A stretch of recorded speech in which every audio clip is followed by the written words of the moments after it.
News, Dr. Mark and Jennifer Michelson. That is a film, and learn what they're doing because they are pioneers in the field of LASIK surgery. Michelson Laser Vision. To find out more, or if you want to set up a risk-free evaluation, 205-969-8100, 205-969-8100. Amy will be who you talk to there, and you simply tell Amy, I want the vision that Lance Taylor has. What you gonna do? I think I want Lance's vision. It's hard to rhyme with vision. There's nothing that rhymes with vision. That's why you would go two. 969-8100, MichelsonLaserVision.com. So you're actually rhyming. Amy, what you gonna do? I want Lance's vision too. See, you're rhyming with yeah. For a while, maybe longer, if I knew. It actually works. I like that song. You like that song? I do. It's on my playlist. Is it really? In my 77-hour golf playlist. It was a long round. Did you lose a lot of balls? No, I'm just saying that you can ride my golf cart for many rounds and never hear the same song twice. I like that. Did you say earlier, I went to the bathroom, somebody texted me that Taylor Swift is coming to the regions? Or? It wasn't me. Give me Forrester's microphone. Who said this?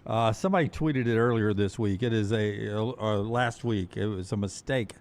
I don't want to throw anybody under the bus. I think it was I don't think AL.com published it on their website. But maybe they did. I don't know. But it got out on social media. Instead of Taylor Hicks, Taylor Swift? Yeah. I mean, it's a pretty big swing and a miss right there. People were like, damn, the traffic on 280 is going to be unbelievable. People trying to get out there for that. Could you imagine if Hallman got Taylor Swift to come play in the regions? I mean, it would shut Birmingham down. Unbelievable. It would be unbelievable. Oh, it'd be crazy. It would be unbelievable. Now we need Taylor Hicks to do an Eras tour. Oh, yeah, absolutely. Yeah. Don't get into my first tee conversation tomorrow out there. I am playing off of that. Sorry to steal your material there. I'm playing off of the mistake and the Eras tour. I will say this. I talked to Taylor the other day. It's going to be something about his eras were American Idol, Floribama, and I've got one punchline joke. I talked to Taylor Hicks, not Taylor Swift. I talked to Taylor the other day, and they are doing an American Idol reunion tour, which was always your idea. Why not just take all the old Idol people and just go on a tour? Well, they take them right afterwards. Right, but you were talking about just continue to do it and try to catch, which I think they're going to do. Because to be fair, American Idol hasn't put out any names in it has not. years. I happened to watch it last night, perhaps. believe it or not. Yeah, Check out that 8:30 group. Yeah, 8:30 group. Who's in it, Jim? That is Greg McElroy, Taylor Swift, and Retief Goosen. If I'm Greg, I print it and frame it. Where'd you Quite get the trio. Where'd you get that from? Are we naming names here? Yes, why not? They corrected it, I think. They did. It is AL.com. Yeah. I mean, if I'm McElroy, I print that and frame it, and I make anybody prove I didn't play with Taylor Swift and Retief Goosen. Yeah. Yeah, you pull the footage from the 8:30 tee time at the 2026 Regions Tradition. Prove me wrong. Yeah, prove me wrong. You tell me it wasn't Taylor Swift out there. Looks like Taylor Hicks. Well, that's your problem. Yeah. Interesting. Brooks brings up a good point. How do you think Taylor Swift's golf game is? Probably not good. Get all your favorite Next Round gear all in one place. NextRound.store. From our Next Round hats to the logo tees to the all-time best-selling Y'all Can Have the Rest shirt. You can look your best by shopping with us at NextRound.store. Take the next round anywhere with NextRound.store. I'm attorney Alexander Shinar, Alabama born, Alabama raised, and ready to fight for your rights. I have one of the largest firms in Alabama, and we are here to help you get the compensation you deserve. Call me, Alabama, 323-1000. Your representation is made that the quality of legal services to be performed is greater than those of other lawyers. Jim Dunaway, Lance Taylor, Ryan Brown.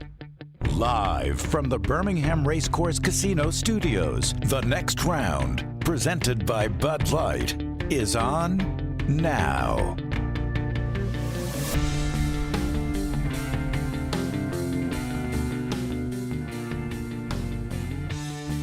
We're live at Greystone Golf and Country Club just off Highway 280. It is the Regions Tradition presented by Coca-Cola. I'm Ryan Brown by myself because we had a weather delay early this morning. So Jim Dunaway is wrapping up his duties on the first tee. He'll be with us momentarily. Of course, Lance still on his European vacation. He'll be back with us next week. We're in the Walk-Ons Champions Club, which is just a great place to be, as you can tell by looking behind us. Plenty of seating that will be packed as the day unfolds today with great food from our friends at Walk-Ons. It is always a great place to go Unfortunately, if you're coming out here just to see us and you don't have a ticket for the Walk-Ons Champions Club, this is a ticketed area, so you can't quite get to us, but we appreciate the desire to come hang out with us a little bit. So we are here. We are here today until noon, and then we're going to head over to our friends with Coca-Cola and do some Coca-Cola conversations with the likes of Nate Oates, the Alabama basketball coach, Stephen Pearl, the Auburn basketball coach, Alabama football coach Kalen DeBoer, legendary Alabama coach Nick Saban, SEC Commissioner Greg Sankey is here today, Lance Armstrong, the greatest cyclist of all time, I presume. I guess everyone would agree on that. I don't know if we have any cycling enthusiasts in the audience that might correct me on that one. So tons of people here, as you heard if you were listening to our final hour just before we started here. Taylor Hicks as well, not Taylor Swift, but Taylor Hicks here today. So we got a lot to get to on the show. It's the next round presented by Bud Light as we're live at the Regions Charity Classic presented by Coca-Cola and the Walk-Ons Champions Club. A lot of sponsors we crammed in there. We have already been hit by a golf ball one time today. Scott is going to be a disembodied voice behind the camera. Scott, you saw it come off the tee and could tell it was coming our way, right? Yeah, immediately. As soon as he struck it, you could tell it was coming right. I even kind of ducked a little further back into the tent just to make sure. Yeah. But it was overhead. You could hear it bang off the top of our structure here. I am not going to out him because I was inside the structure. Scott was just to our left on the patio watching some shots. I'm not going to out him, but it is a sponsor of the show. So I hate to say a sponsor of the show on his first hole of the day hit a bad shot. He was teeing off on number 10. Not going to out him, not going to embarrass him, but I would just say sponsor of the show, fine sponsor of the show, hit us in the tent with his first shot of the day. So unfortunate miss for him. Don't fear. I went outside and properly razzed him for hitting the tent. He almost got it up and down for a par. It would have been a tremendous par. So we've already been hit once. Just as we were starting, there was another one that came very close. So we are right next to the 10th hole. It is a par 3, but this tent is very close to the green. For the pros, this tent is not close to the green at all. For the guys that don't get to play like the pros, this tent is right next to the green. So we may be hit again before the day is over. We'll keep you posted if anybody has to leave in bandages or blood or whatever the case might be. I'm counting on it. Yeah, I would imagine before the show is over. So, we've got 3 hours here. Obviously, I don't know how to look at my watch. We just started the show. We've got 3 hours left here. At some point, we'll be hit again. I will promise you that. So if you happen to hear it in the background, it is pretty loud if we get hit. You'll know if you can hear over the Rolling Stones, you'll know that they're not here live. That's tape Rolling Stones. No Taylor Swift, no Rolling Stones here. If you can hear it over the Rolling Stones, you'll know we've been hit. We got a bunch to get to today, a lot of college football. Brooks' Big Beautiful Graphics, we're going to do a couple of those in this first half hour. We're going to talk about why it is important that Kalen DeBoer's contract extension got done, why that is important. What Alex Golesh, the Auburn football coach, said about spring football and about what you can expect moving forward. We're going to tackle that topic today. We didn't quite get to it yesterday. We're going to tackle it today. A Big Ten or ACC team that you would guarantee wins a national championship. One that you would say in my lifetime, a non-Big Ten or a non-SEC team that you would say wins a championship. So you're going to have to pick it from the Big 12 or the ACC, a team that you would say in my lifetime, this team will win a championship. We'll get to that and our thoughts on the NCAA already expanding. March Madness going to 76 teams. That is underway and should be done by the time the next tournament tips. So we'll get your thoughts on that as well. As always, you can join us on the phones, 205-734-0923. That's 205-734-0923 if you'd like to join us on the phones. Brooks and Tyler are back in studio. So, boys, how are you guys today? Brooks, Tyler, how you guys doing back there? Doing great. Just had the fire alarm go off about 10 minutes before the show, so we weren't totally sure if we were going to make it on air, but we're good. So yeah, it's Fire Alarm Wednesday back there. All right, Tyler, did it scare you when it first goes off? It's rather scary, I would say. Yeah. Oh yeah, and for whatever that reason, alarm is ear piercing. Yeah, be ear piercing too if you're sitting back there right under it where you are sitting, Tyler. Definitely, and for some reason, it's a lot louder in our hallway that goes by the main studio. Oh yeah, it like bounces off of the walls right it's just there, echoing. It's so painful. Yeah. So, but to be abundantly clear, we are safe up there, right? There's nothing on fire. That was just a false alarm. Yeah, if it happens again, we're just going to open the mics up and just let that noise play. Oh, they've heard it before. We've been doing a show. Brooks, you were not with us. There was an actual. I wouldn't call it a fire. I was a viewer of the show at that point. I remember that. Yeah, I was telling him and we Bo were about we that. were in the parking lot doing the show. That was our only option there, and credit to our crew to pull that one off. But yeah, we've had to do a show from the parking lot because of that fire alarm before, and that one apparently was not a real fire, but enough to scare some people. So including the people that run our building and Vestavia Fire, who was like, "You got to be out of the building," so we had to leave the building. So I'm glad you guys are safe back there. The fire alarm is quite loud in our building. You will never doubt that we've got a fire emergency in our building. That alarm is going to let you know. So I guess I'm glad it did its job. All right, let's hit the chat room real quick, and then we're going to look at some of Brooks' graphics on college football that he's had out. Who is Brooke pissed off? Boy, you guys are upset with Sankey. A lot of people want us to go after Sankey today. Let Sankey know we all hate him. Vol fan. 2053 says, let Sankey know we all hate him. Now, he'll have to follow up. I don't know if that is in relation to the tournament expanding or just general hate directed at Greg Sankey. I don't know which one we've got there. So Ball fan may have to clear that one up. We will not talk to Sankey until we are in the Coca-Cola conversations. So Vol fan will have to clear that one up for me before we get there. Royal Payne says everyone needs to go listen to the Pete Golding interview he did earlier on Jocks today. If you like hardcore ball, and he also forgot his mic was on. I don't think Pete forgets his mic is on. I think Pete just talks that way.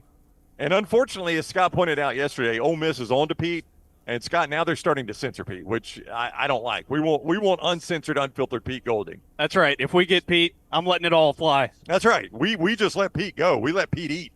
But right now, they are not at Ole Miss. They're starting to try to censor Pete. So we'll talk to him a little bit in the in the Coca-Cola conversations there. By the way, Daniel says a parking lot show combined with the next Brown, just me by myself in a parking lot.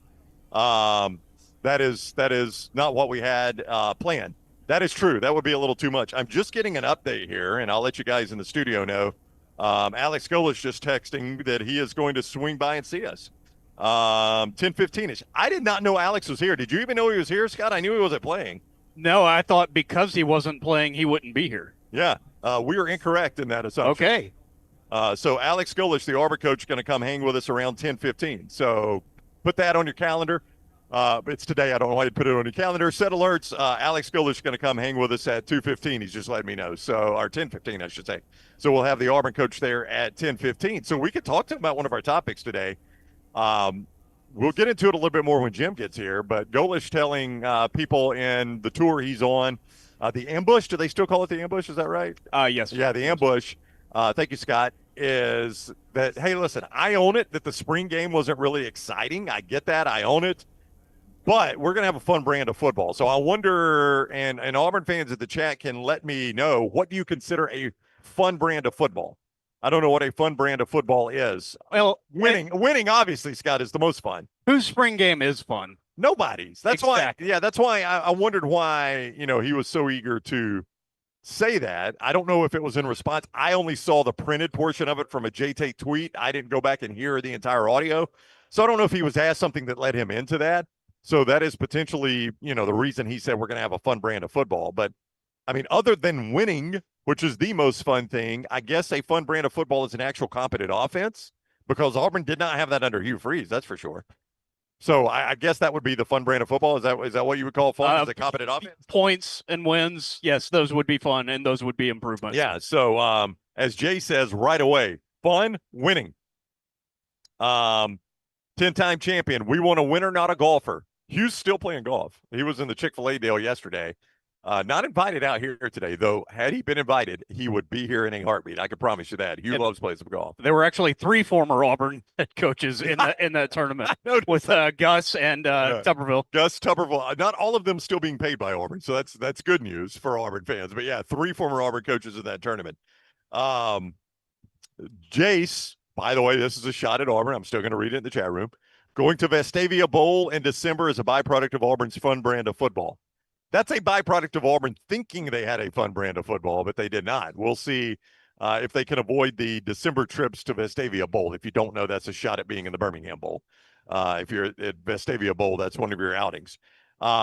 Laura quickly says, speaking of, is Hugh there and playing? That she heard me say he is not. Hugh is not. No invitation for Hugh Freeze today. This actually transitions into something we were going to talk about with one of Brooke's big, beautiful graphics. So we'll get to that after I remind you part of the show today, presented by our friends at Michelson Laser Vision.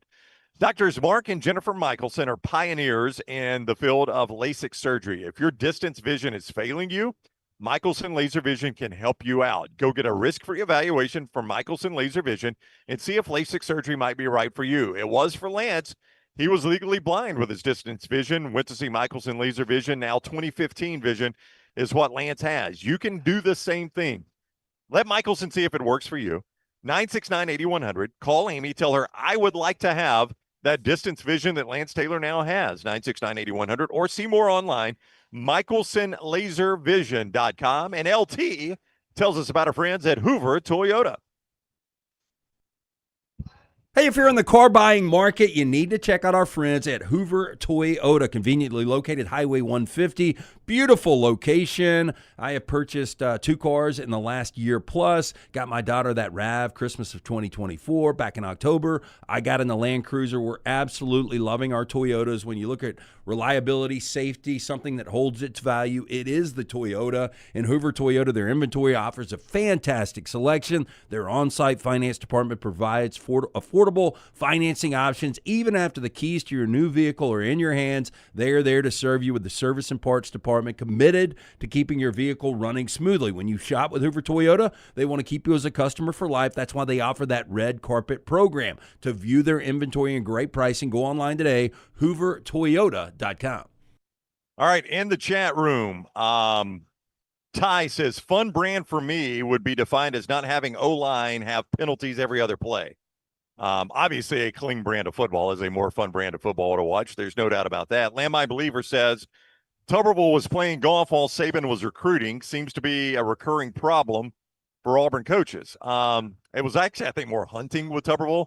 That was one of the early signs that there was kind of a flip in this state. When Tommy Tuberville had his foot on Alabama's throat and Auburn was dominating that series with 6 straight victories, it forced Alabama to make changes. I mean, there's no doubt Alabama, one thing that hurt Mike Shula the most was Auburn's success during that time. Now, Shula had not had success on his own, so that was going to be an issue in the longer run. But there was a great deal of success across the state with Tommy Tuberville in Auburn. So Alabama is forced to make a move, and they do that, and they go to Nick Saban. They get Nick Saban to take the job. And shortly after that, if you'll remember, this would have been winter of 2007, after Auburn had won the Iron Bowl. Tommy Tuberville famously goes on an Arkansas duck hunting trip that he went on every year.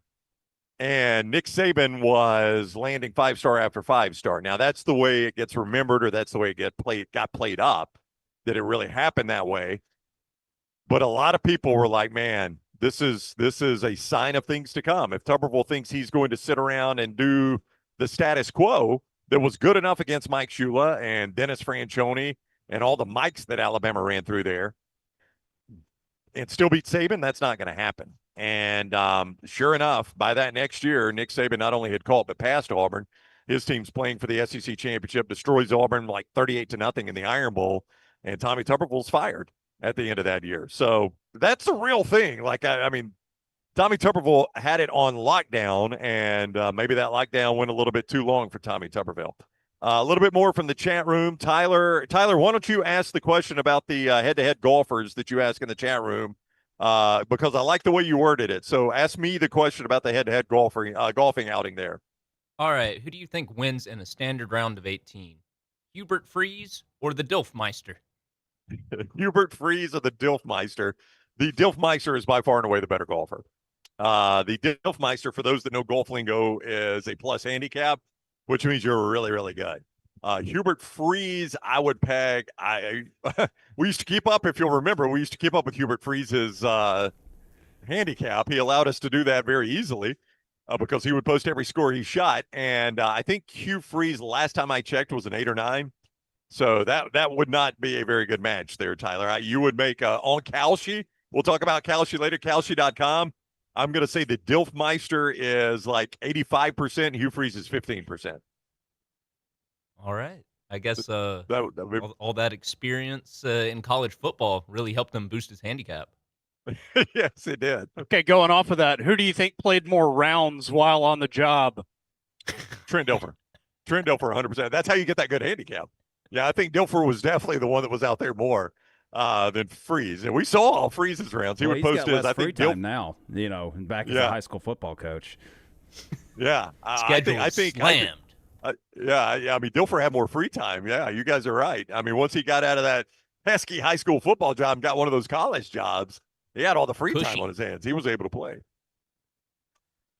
Let's see real quick. Hope the greens at Greystone are rolling as fast as Inverness. I have not putted them today, but watching number 10 just to my left here as we have a group going through. I believe Doug Barron is your Champions Tour pro here.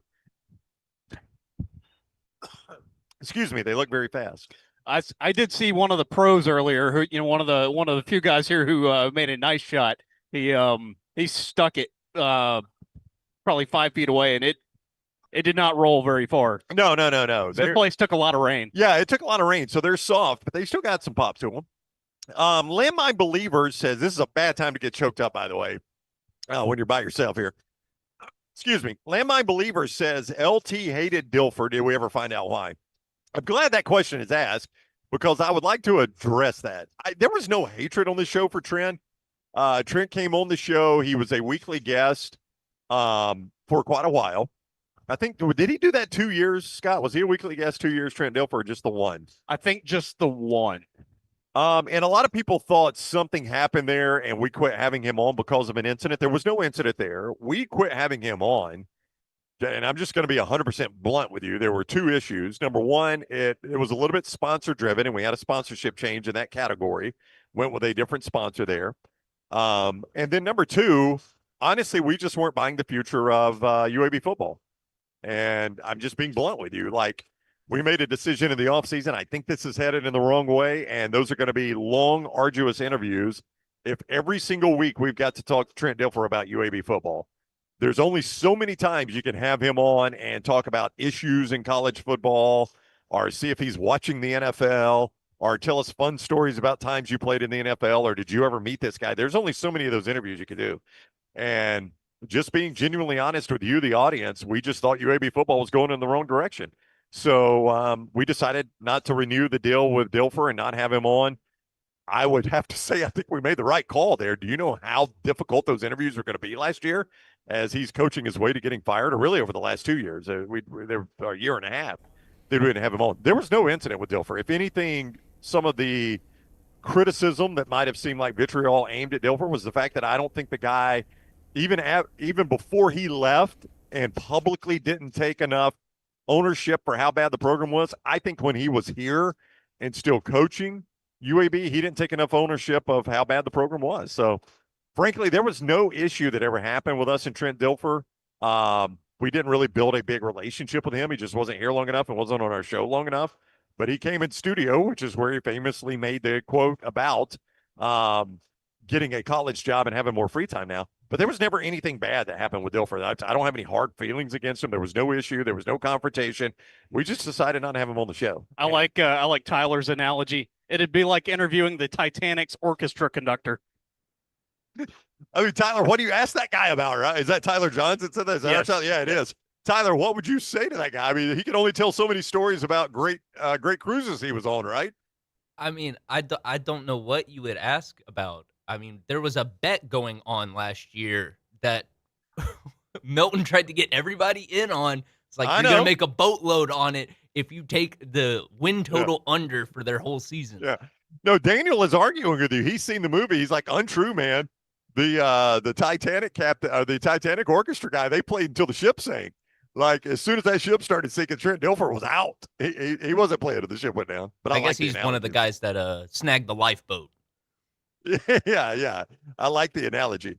As Jay Cox says, the conductor didn't sink the ship. He did his job. Dilfer did not. I mean, that was ultimately it. And he just didn't take enough accountability while he was here, I don't think. And it seemed like it was a lot of other people's fault, and there was a lot of finger pointing at what resources he had or didn't have. I hope Alex Mortensen can dig it out of the ditch. I very much like Alex. We've known him for a little while, and his dad was a weekly guest on our show during the NFL for 5 or 6 years. When he was still at ESPN, before he retired from ESPN, Chris Mortensen came on our show every week during the NFL season. And I love Chris. Chris was one of the best in the business. He was a great guy. He was very, very proud of his son, Alex. And I'll say this about Alex Mortensen, which I will always respect. That guy took a master class in college football. He stayed on as an analyst and a graduate assistant at Alabama longer than he probably had to. He could have probably jumped at some other jobs. But what he realized is seeing how Nick Saban operates on a day-to-day basis is only going to benefit him in this industry. So he was a guy that just stayed through and learned the craft from Nick Saban. And where else are you going to learn it from better than from Nick Saban? So I'll give Alex Mortensen an immense amount of credit for that. All right, that is enough UAB football. I did not come here thinking we were going to talk UAB football, but I do want to answer that question because I know you guys thought there was some sort of hard feelings between us and Dilfer. Not really. Look, I mean, I'm going to go talk to a coach. I'll just be blunt with you. I'm going to go talk to a coach for the first time in a while today that's probably pissed off at me. Stephen Pearl is going to be with us in the Coca-Cola conversations, and I know he saw what I said about Auburn shouldn't take the NIT. I came in pretty hot on that one. I'll own it. And I know Stephen well enough to know I'm going to walk up to him. We're going to shake hands. I'm going to say, hey, look, I know you're pissed at me, or you got pissed at me. You've probably let it go by now. But I'm just doing my job, and I gave my opinion. And when we do the interview, I could go ahead and tell you what I'm going to ask Stephen Pearl. I'm going to say, I know you saw what I said about the NIT. Tell me why I'm wrong. Tell me what was the benefit of Auburn going to the NIT, and what do you think the long-term benefit will be? So that's coming up later in the Coca-Cola conversations.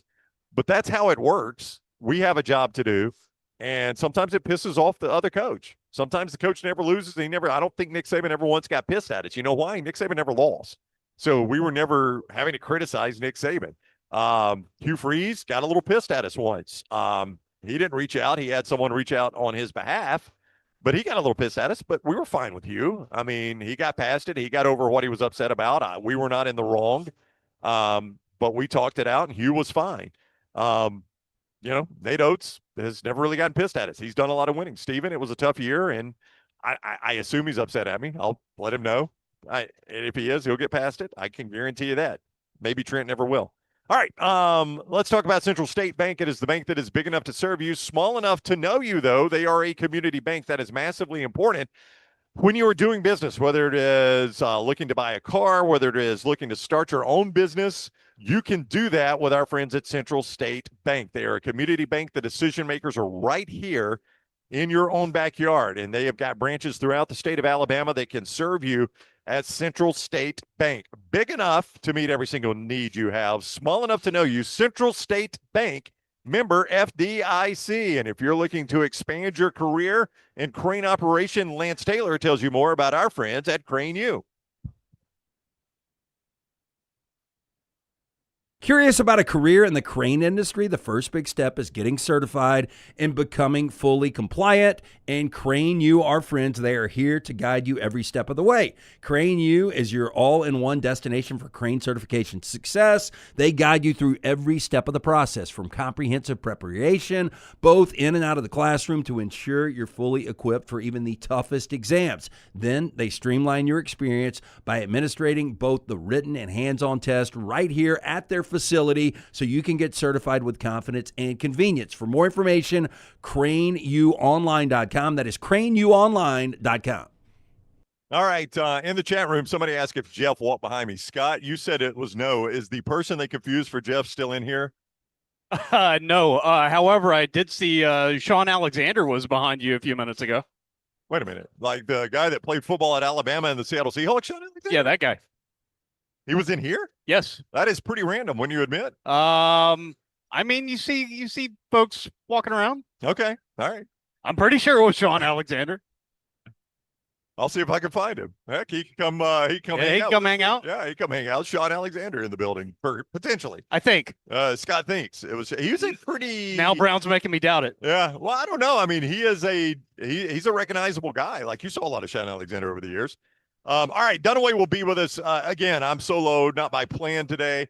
Dunaway got delayed on the first tee. Jim, they ask him every year to do the first tee announcements. It is actually a really big honor because there's a big crowd there. Jim does a great job with it. He has some pre-written jokes. We'll see how the jokes went today, and he will be with us shortly. There was a rain delay, or actually a lightning delay this morning, but it's a gorgeous day now here at Greystone Golf and Country Club, the Regions Tradition presented by Coca-Cola. We are in the Champions Club that Walk-Ons does out here every year, our friends at Walk-Ons, so we appreciate them having us in the Champions Club. If you don't have a ticket, you can't get here to us, and we apologize for that, but hopefully you've gotten a ticket, because this is a great place right next to number 10 to scope out some action here at the Regions Tradition presented by Coca-Cola. So Dunaway will be back from the first team momentarily. Would have been here at the start of the show if not for a little bit of a lightning delay this morning. When we return, Brooks has got some graphics he's going to show us on college football that have gotten some attention throughout the country. We'll see about that and actually get a small update on one of the ones he's done on winning percentage. I mentioned Kalshi a moment ago, and I want to remind you that our friends at Kalshi have everything you need for the NBA playoffs, upcoming college football, cryptocurrency, politics, pop culture. You can play all those at Kalshi. Take your positions at Kalshi, either Kalshi.com or the Kalshi app.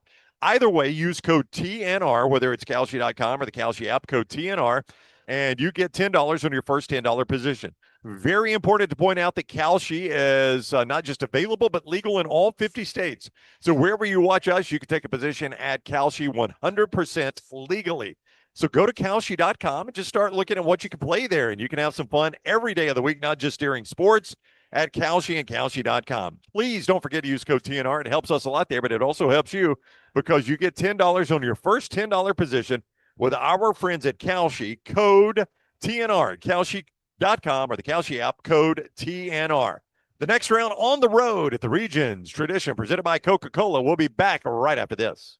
I'm attorney Alexander Shinar, Alabama born, Alabama raised, and ready to fight for your rights. I have one of the largest firms in Alabama, and we are here to help you get the compensation you deserve. Call me, Alabama, 323-1000. Your representation is made that the quality of legal services being performed is greater than those of other lawyers. To everyone who craves a fresh meal made just for you, let our team member Jacob share what's special about Culver's. In Wisconsin, our food comes from the heart, and taking the time to handcraft your meal with care is how we've always done it at Culver's. It's why your Butterburger doesn't touch the grill until after you order. Come to Culver's and let us serve you a Butterburger made special just for you. From Wisconsin with love, welcome to Delicious.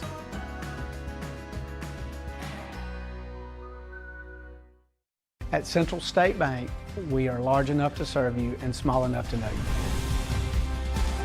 Manage your money with ease, whether it's mobile banking, hassle-free checking, competitive loans, business solutions, or personalized financial advice. We're your hometown bank with big-time service. Visit us today and experience banking made simple, because at Central State Bank, you come first.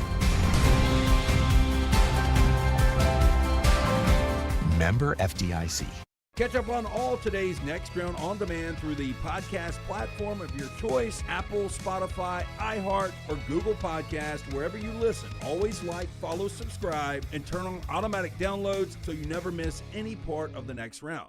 Remember the name Way to Wellness if you're battling weight loss in your life. I'm Jim Dunaway from the Next Round. There was a time I was over 216 pounds until Way to Wellness helped me lose 45 pounds, and now for over 2 years, they've helped me keep that weight off. Here's their website, aplanforme.com, aplanforme.com. That's a great name for a website because there's no cookie-cutter plan. Everything is designed specifically for you. No contract, no sign-up fees, and your first consultation is free at Way to Wellness. Stop by the New York Butcher Shop and pick up the finest in certified Angus prime beef steaks and burgers, premium pork chops, ribs, and all-natural chicken cut to order just for you. Their chef-prepared entrees and side dishes are the perfect dinner-to-go choice for your family and are ready to heat at home. With a great selection of fine wines and desserts, the New York Butcher Shop is your one-stop dinner shop. 2 locations to serve you, Cahaba Heights and on Highway 119 in Greystone. The New York Butcher Shop, rare quality, well-done service. Storm season is here. Make sure you have a plan of action in place right now. Greg from Pell City and Storm Restoration Roofing should be your first call when storms hit. Insurance companies love working with Storm Restoration Roofing because of Greg Nelson's name and reputation in the industry. When storms hit, call Greg Nelson. He's local, 205-542-3531. He's the home of the free no-cost roof inspection. Greg from Pell City on Facebook, 205-542-3531. It's Storm Restoration Roofing. The PGA Tour champions are coming back to Greystone. The Regions Tradition, presented by Coca-Cola, is bringing championship golf April 29th through May 3rd. Watch the game's biggest names battle it out for one of the most prestigious titles on the tour. Experience the atmosphere, the excitement, and a full week of entertainment. This is the week golf fans love. The Regions Tradition, presented by Coca-Cola, April 29th through May 3rd. Get your tickets now. Birmingham, get ready to pregame with the Birmingham Legion FC at the Coca-Cola Soccer Block Party May 7th from 2 to 6 at Protective Stadium. Bring the whole family for music, giveaways, and tons of family football fun for free from 2 to 6 May 7th at Protective Stadium. After the party, the Birmingham Legion FC takes on Miami FC with kickoff at 7 o'clock. Tickets for the match are available at bhmlegion.com. Come kick it at Protective May 7th with the Birmingham Legion FC and enjoy ice-cold Coca-Cola because fan work is thirsty work.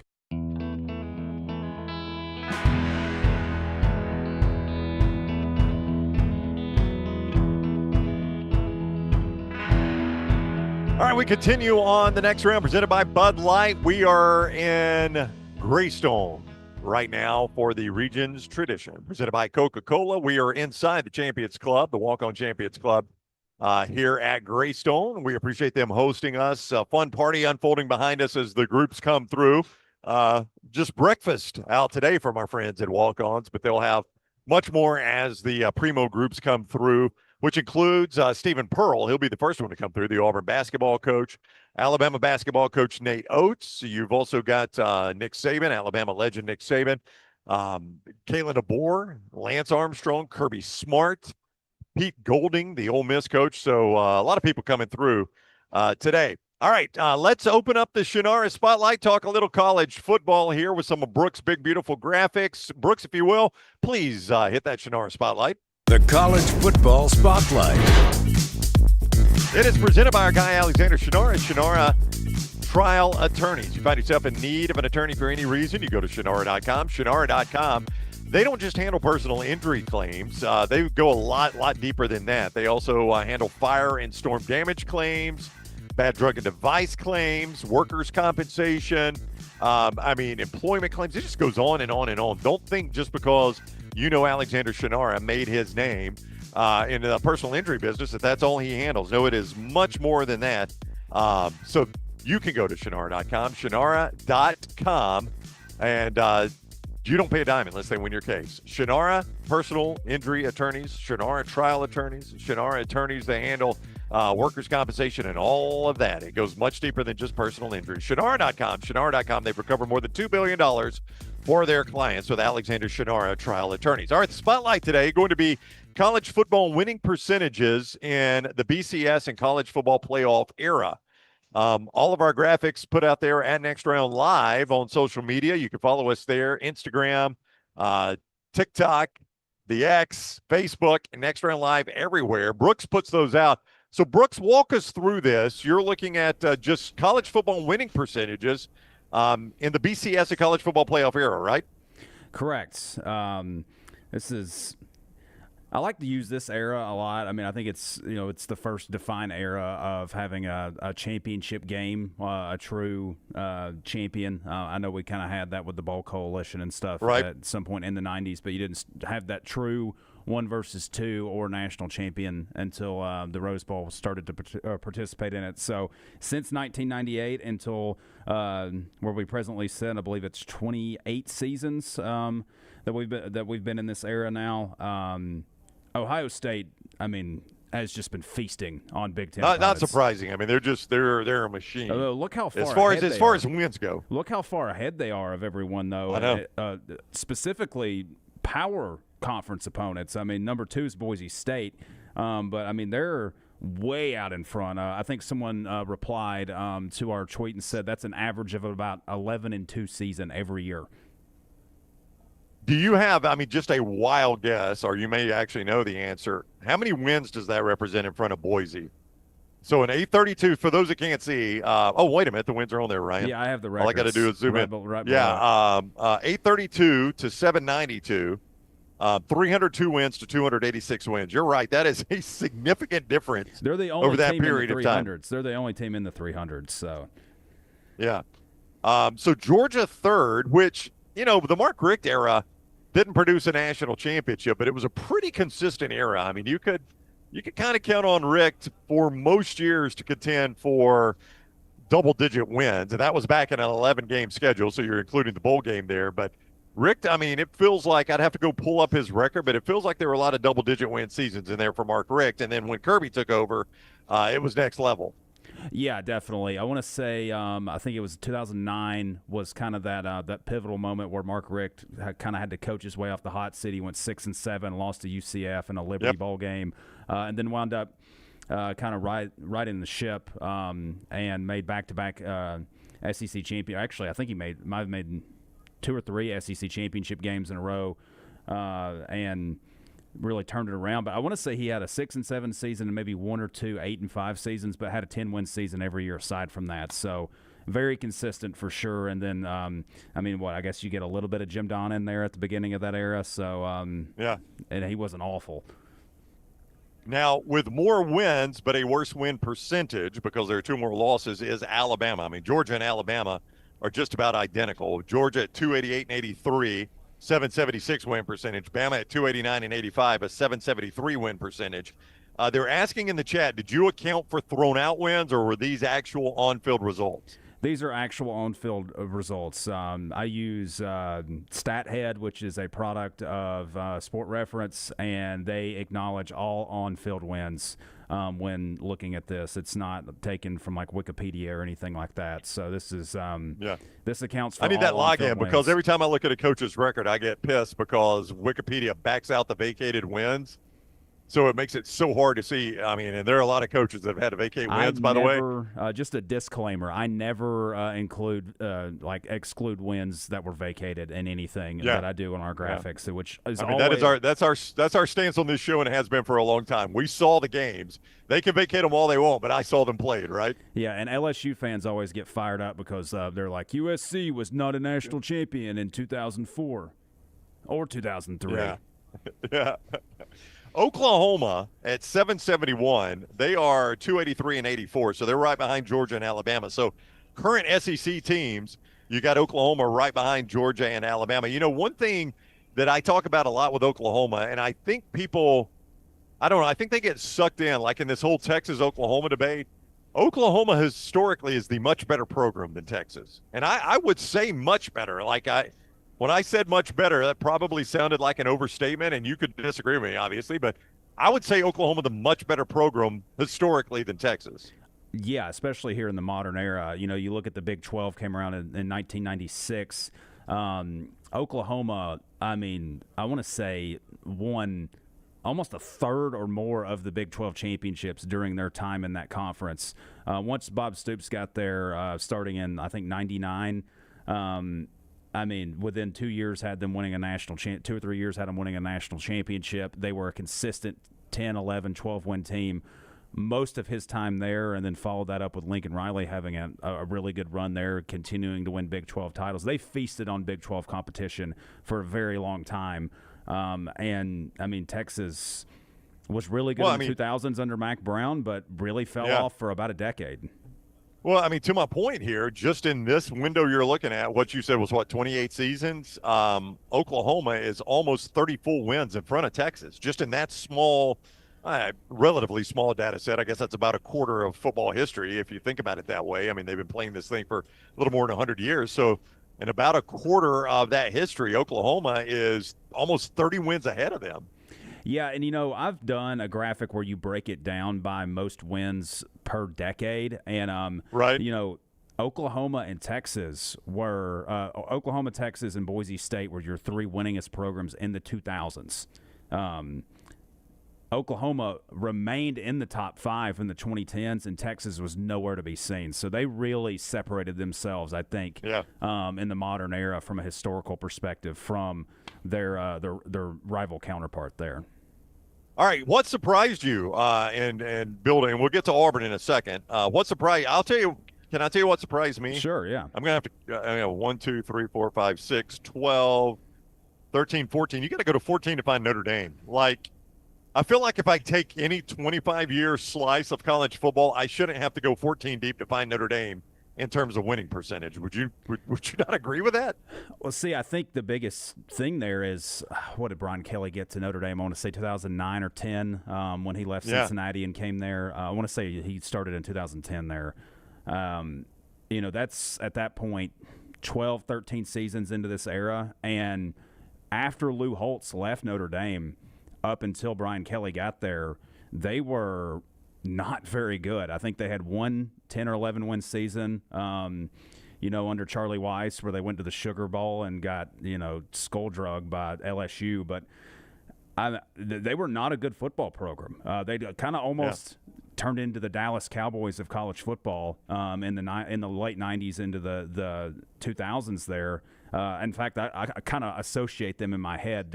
As a child, I thought of Notre Dame and the Cowboys in a similar vein as this, dynasty classic football team that is not relevant anymore. So Auburn fans are going to look at this graphic and they're going to say, holy crap, 27th. I knew it had been bad of late, but this accounts for basically half of Tuberville, all of Chiswick, all of Malzahn, all of Harsin, all of Freeze. And they are 6'10", and that is 216 and 138. It hasn't been great of late, obviously. I mean, we've documented the heck out of that. Post Malzahn, they have not had a winning season. So that contributed to some of this, but that is another surprise of mine when I look at this is how low I find Auburn in this. They're 27th in terms of win percentage. Can I tell you where they would have been? I redid this and looked at it, where they would have ranked in this prior to the beginning of the Brian Harsin era. So after Gus Malzahn. Okay, so this is after Gus. Yeah. After Gus got fired in 2020, Auburn would have been 21st with a 647 win percentage and a record of 189 and 103. So they would have essentially been what Virginia Tech is. Yes. I mean, roughly. So you'd move up a whole line on there, pretty much. BYU or Virginia Tech, somewhere in there. Yeah, and they would move ahead of they would be right beside Notre Dame, in fact. If it cut off at 2020. Yeah, there are a lot of teams bunched up there. You're right. They would be ahead of BYU, Louisville, Nebraska would have cracked in here, West Virginia, Toledo, Oklahoma State, Kansas State, Marshall, Texas A&M, Iowa, Cincinnati. I mean, they would have been ahead of several teams. So it's amazing what one bad era of football can do. This is one of the worst eras of Auburn football, and it's amazing what it can do to you all the time. I mean, similarly, Tennessee. Think about the fact right that there too. The fact that they're even on here is surprising to me, considering how horrific they were from 2008 through. Until Josh Heupel got there in 2021. But isn't it funny? This has been considered one of the more consistent eras of Iowa football and one of the worst eras of Tennessee football, and they're identical, right? I mean, it just shows you, obviously, the difference of those two programs. Same record and everything. Identical. Yeah, I actually posted the Spider-Man meme yesterday quoting this graphic of them pointing at each other. Am I right? The top Group 5 team is Toledo. Am I right about that? I would not have guessed that one. Boise, but Boise. I'm sorry. Yeah. Let me rephrase that. The top non-Boise Group 5 team is Toledo. The number 2 Group 5 team is Toledo. That's surprising to me. I didn't know they had that kind of success.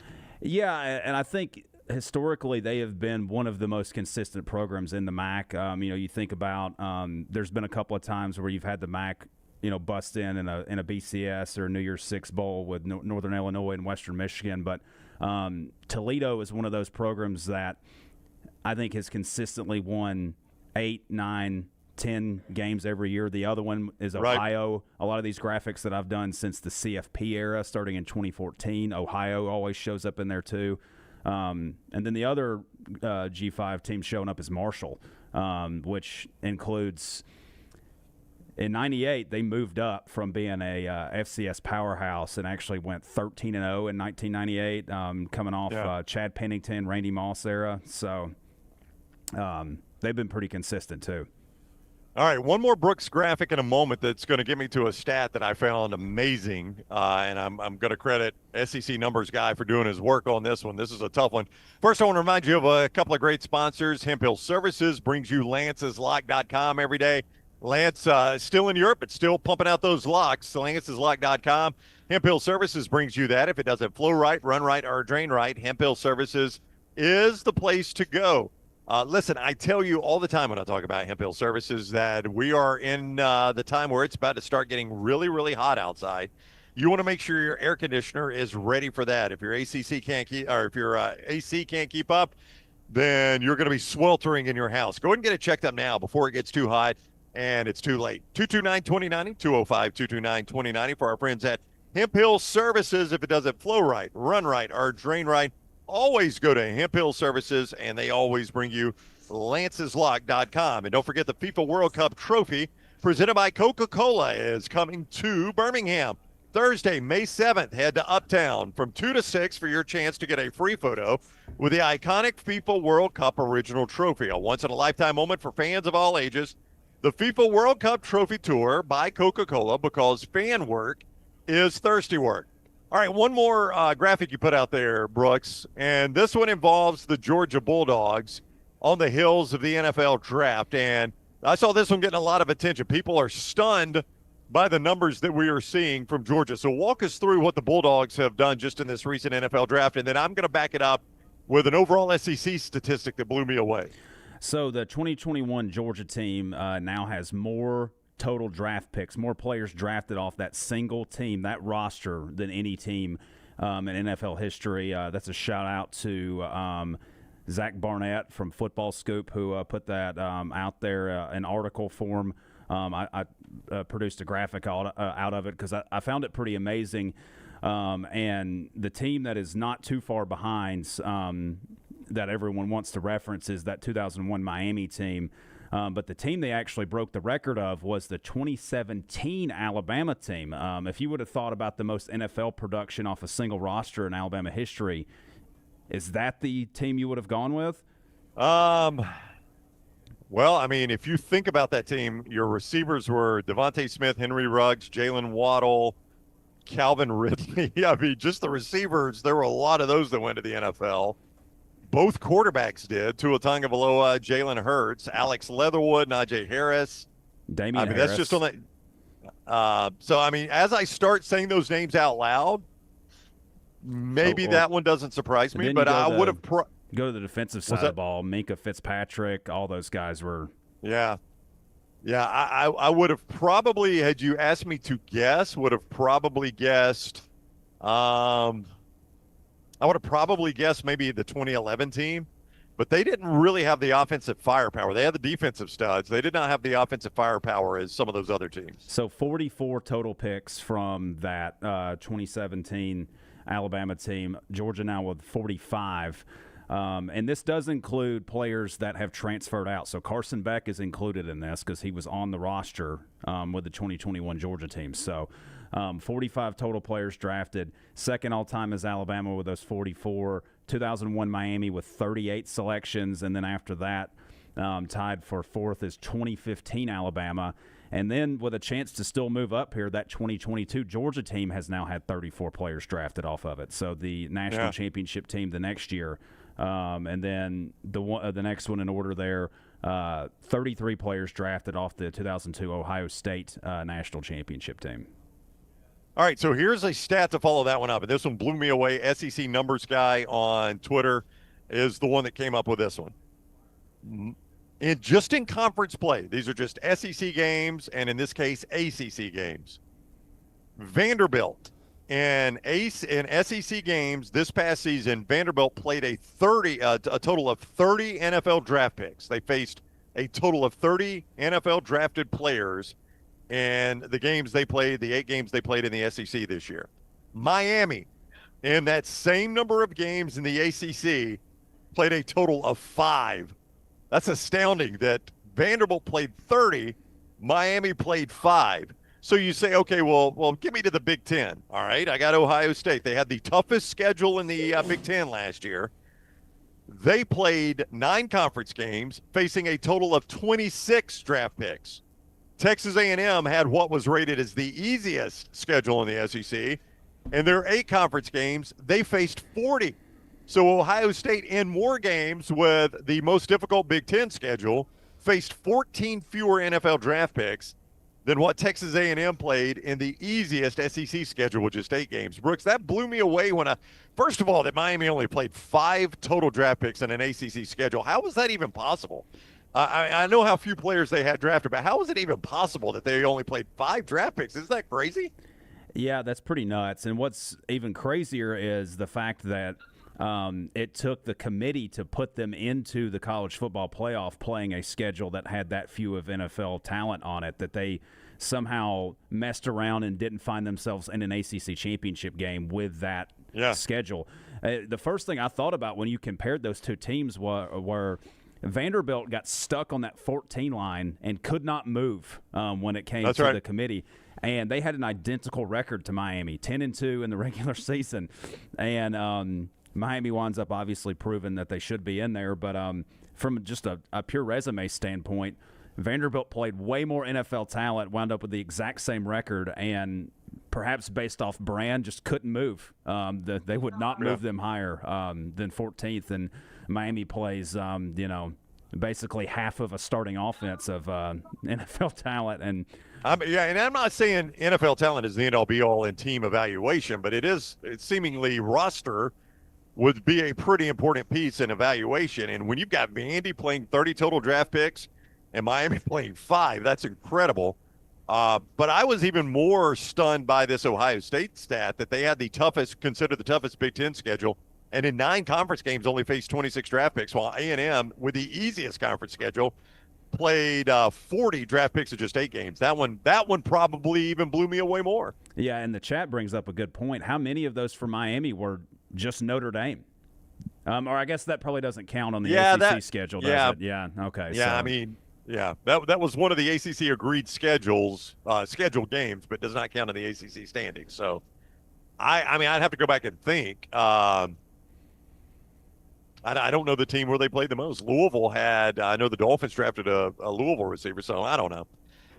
Just in a crazy, crazy stat. SMU, who beat Miami, by the way, they had drafted players. So there you go. I mean, it won't take you long because you only got to find 5. So it won't take you long to get there. All right, it's time for the Michelson viewing menu. Tyler is going to tell us what he is watching, either at the movies or at home. Michelson brings you the viewing menu every single day. 969-8100. Call Amy. Tell her you would like the same distance vision that Lance now has, and you may be a candidate for LASIK surgery there at Michelson Laser Vision. They will let you know. It's Doctors Mark and Jennifer Michelson, and that is a father-daughter combo, and they are the best in the business, pioneers in the field of LASIK surgery, so much so that people come from all over the country all over the world, just to see what they are doing in terms of LASIK surgery. You can see it for yourself, michelsonlaservision.com. Our 969-8100. Tyler, what are we watching tonight? Alrighty. So I can't remember if I mentioned this on Friday, but there's been an anniversary re-release of Silence of the Lambs going on. I got to catch it on Sunday, and it is absolutely fantastic on the big screen. It's still going on today, so if you're interested, go check it out. No trailers beforehand, so make sure you are on time. Oh, so it goes straight into the movie, huh? Yep, it's not put on by AMC. It's a different company that takes these different movies, restorations, re-releases, and it's like a separate ticketed event. Do you still get to see your girl before? Does she come on and tell you to silence your phones and support movies? See, she doesn't. She doesn't because it's a Fathom Entertainment event. So there's just like the crowd sort of chatter, Walla Walla sound before the movie, and that's about it. Okay, I got you. But great if you don't want to sit through 20 minutes of trailers. Okay, you've got that, yes. Netflix has a new release called Should I Marry a Murderer? It's a true crime documentary that features the story of a fiance turned key witness who stayed engaged to a man accused of murder while gathering evidence against him. Through interviews with the wife, lead investigators, and others connected to the case, the documentary recounts a 4-month Tinder romance that led to the arrest, the moment of the confession, and the covert work with Scottish police to gather evidence against. So this is a true story. This is not like a rhetorical question. This lady literally married somebody that got convicted for murder? Yes, and she turned. Spoiler alert. Next up, I got 2 TV showings if you want to just stay at home, not bother with any streaming services. 6 p.m. on AMC, you've got a guilty pleasure of mine, and that is National Treasure. Nick Cage is wonderfully over the top in everything he does. It's so cheesy, but I love it. You know, those movies, they take a lot of criticism, obviously. You called it a guilty pleasure. They're pretty good family movies, too. Like, I don't think there's a lot of objectionable content in there. And, you know, it's got enough action to keep you interested. Definitely. And then 7 p.m. on BBC America, one of your favorite movies, A Few Good Men. It's fantastic. Would you agree with me? You talked about this on Four Downs on Jack Nicholson's birthday, that that courtroom scene, among all-time movie scenes, that courtroom scene is right up there as one of the greatest. Oh yeah, it's iconic. It might be top 10 iconic movie scenes. Yeah, but it's a fantastic movie all around. Yep. And then I wanted to wrap up by giving everybody an update on the next reel. So there's 2 ways I could go about this week's episode. I've got a few people that would like to join a panel and ask a few questions, talk about new releases, so we can go through those and it be a recorded episode that comes out later this week. Or I can just do a live AMA. Ask me anything. I mean, that is entirely, what do you want people to vote? You want people to vote when you say a panel, is that a panel of audience members? Yes, it is. It is a panel of people who are loyal to the next reel and would love to join the conversation.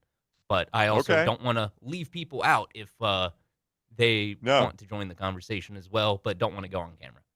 So how do we decide this? You want people just to say in the chat which one they would prefer? Yeah, just say in the chat which one you would prefer, and I'll go through them and make the decision and email everybody that's already emailed me about being on the panel. Okay, so speak up in the chat. Let Tyler know which way you want to go with that one. Great job, Tyler. Thank you very much. That is the viewing menu presented by Michelson Laser Vision. Dunaway back from the first tee. He will join us when we return. Alex Golesh, the Auburn head football coach, will be here around 10:15. So if you're watching us live, coming up in about 20 minutes, we'll talk to the Auburn coach.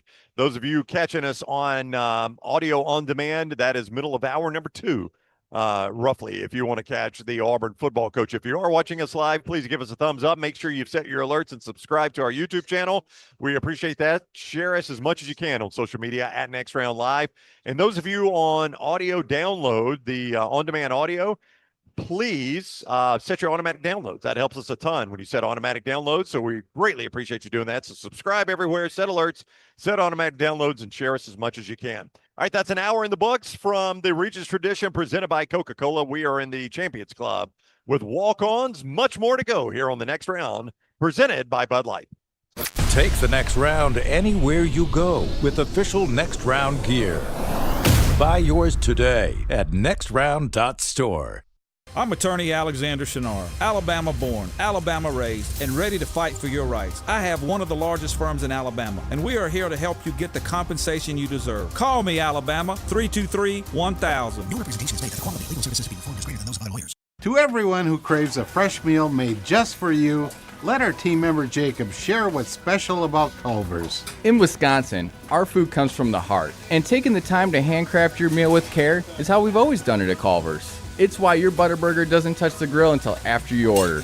Come to Culver's and let us serve you a Butterburger made special just for you. From Wisconsin with love, welcome to Delicious.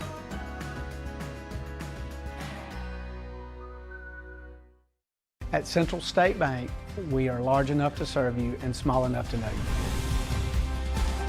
Manage your money with ease, whether it's mobile banking, hassle-free checking, competitive loans, business solutions, or personalized financial advice. We're your hometown bank with big-time service. Visit us today and experience banking made simple, because at Central State Bank, you come first.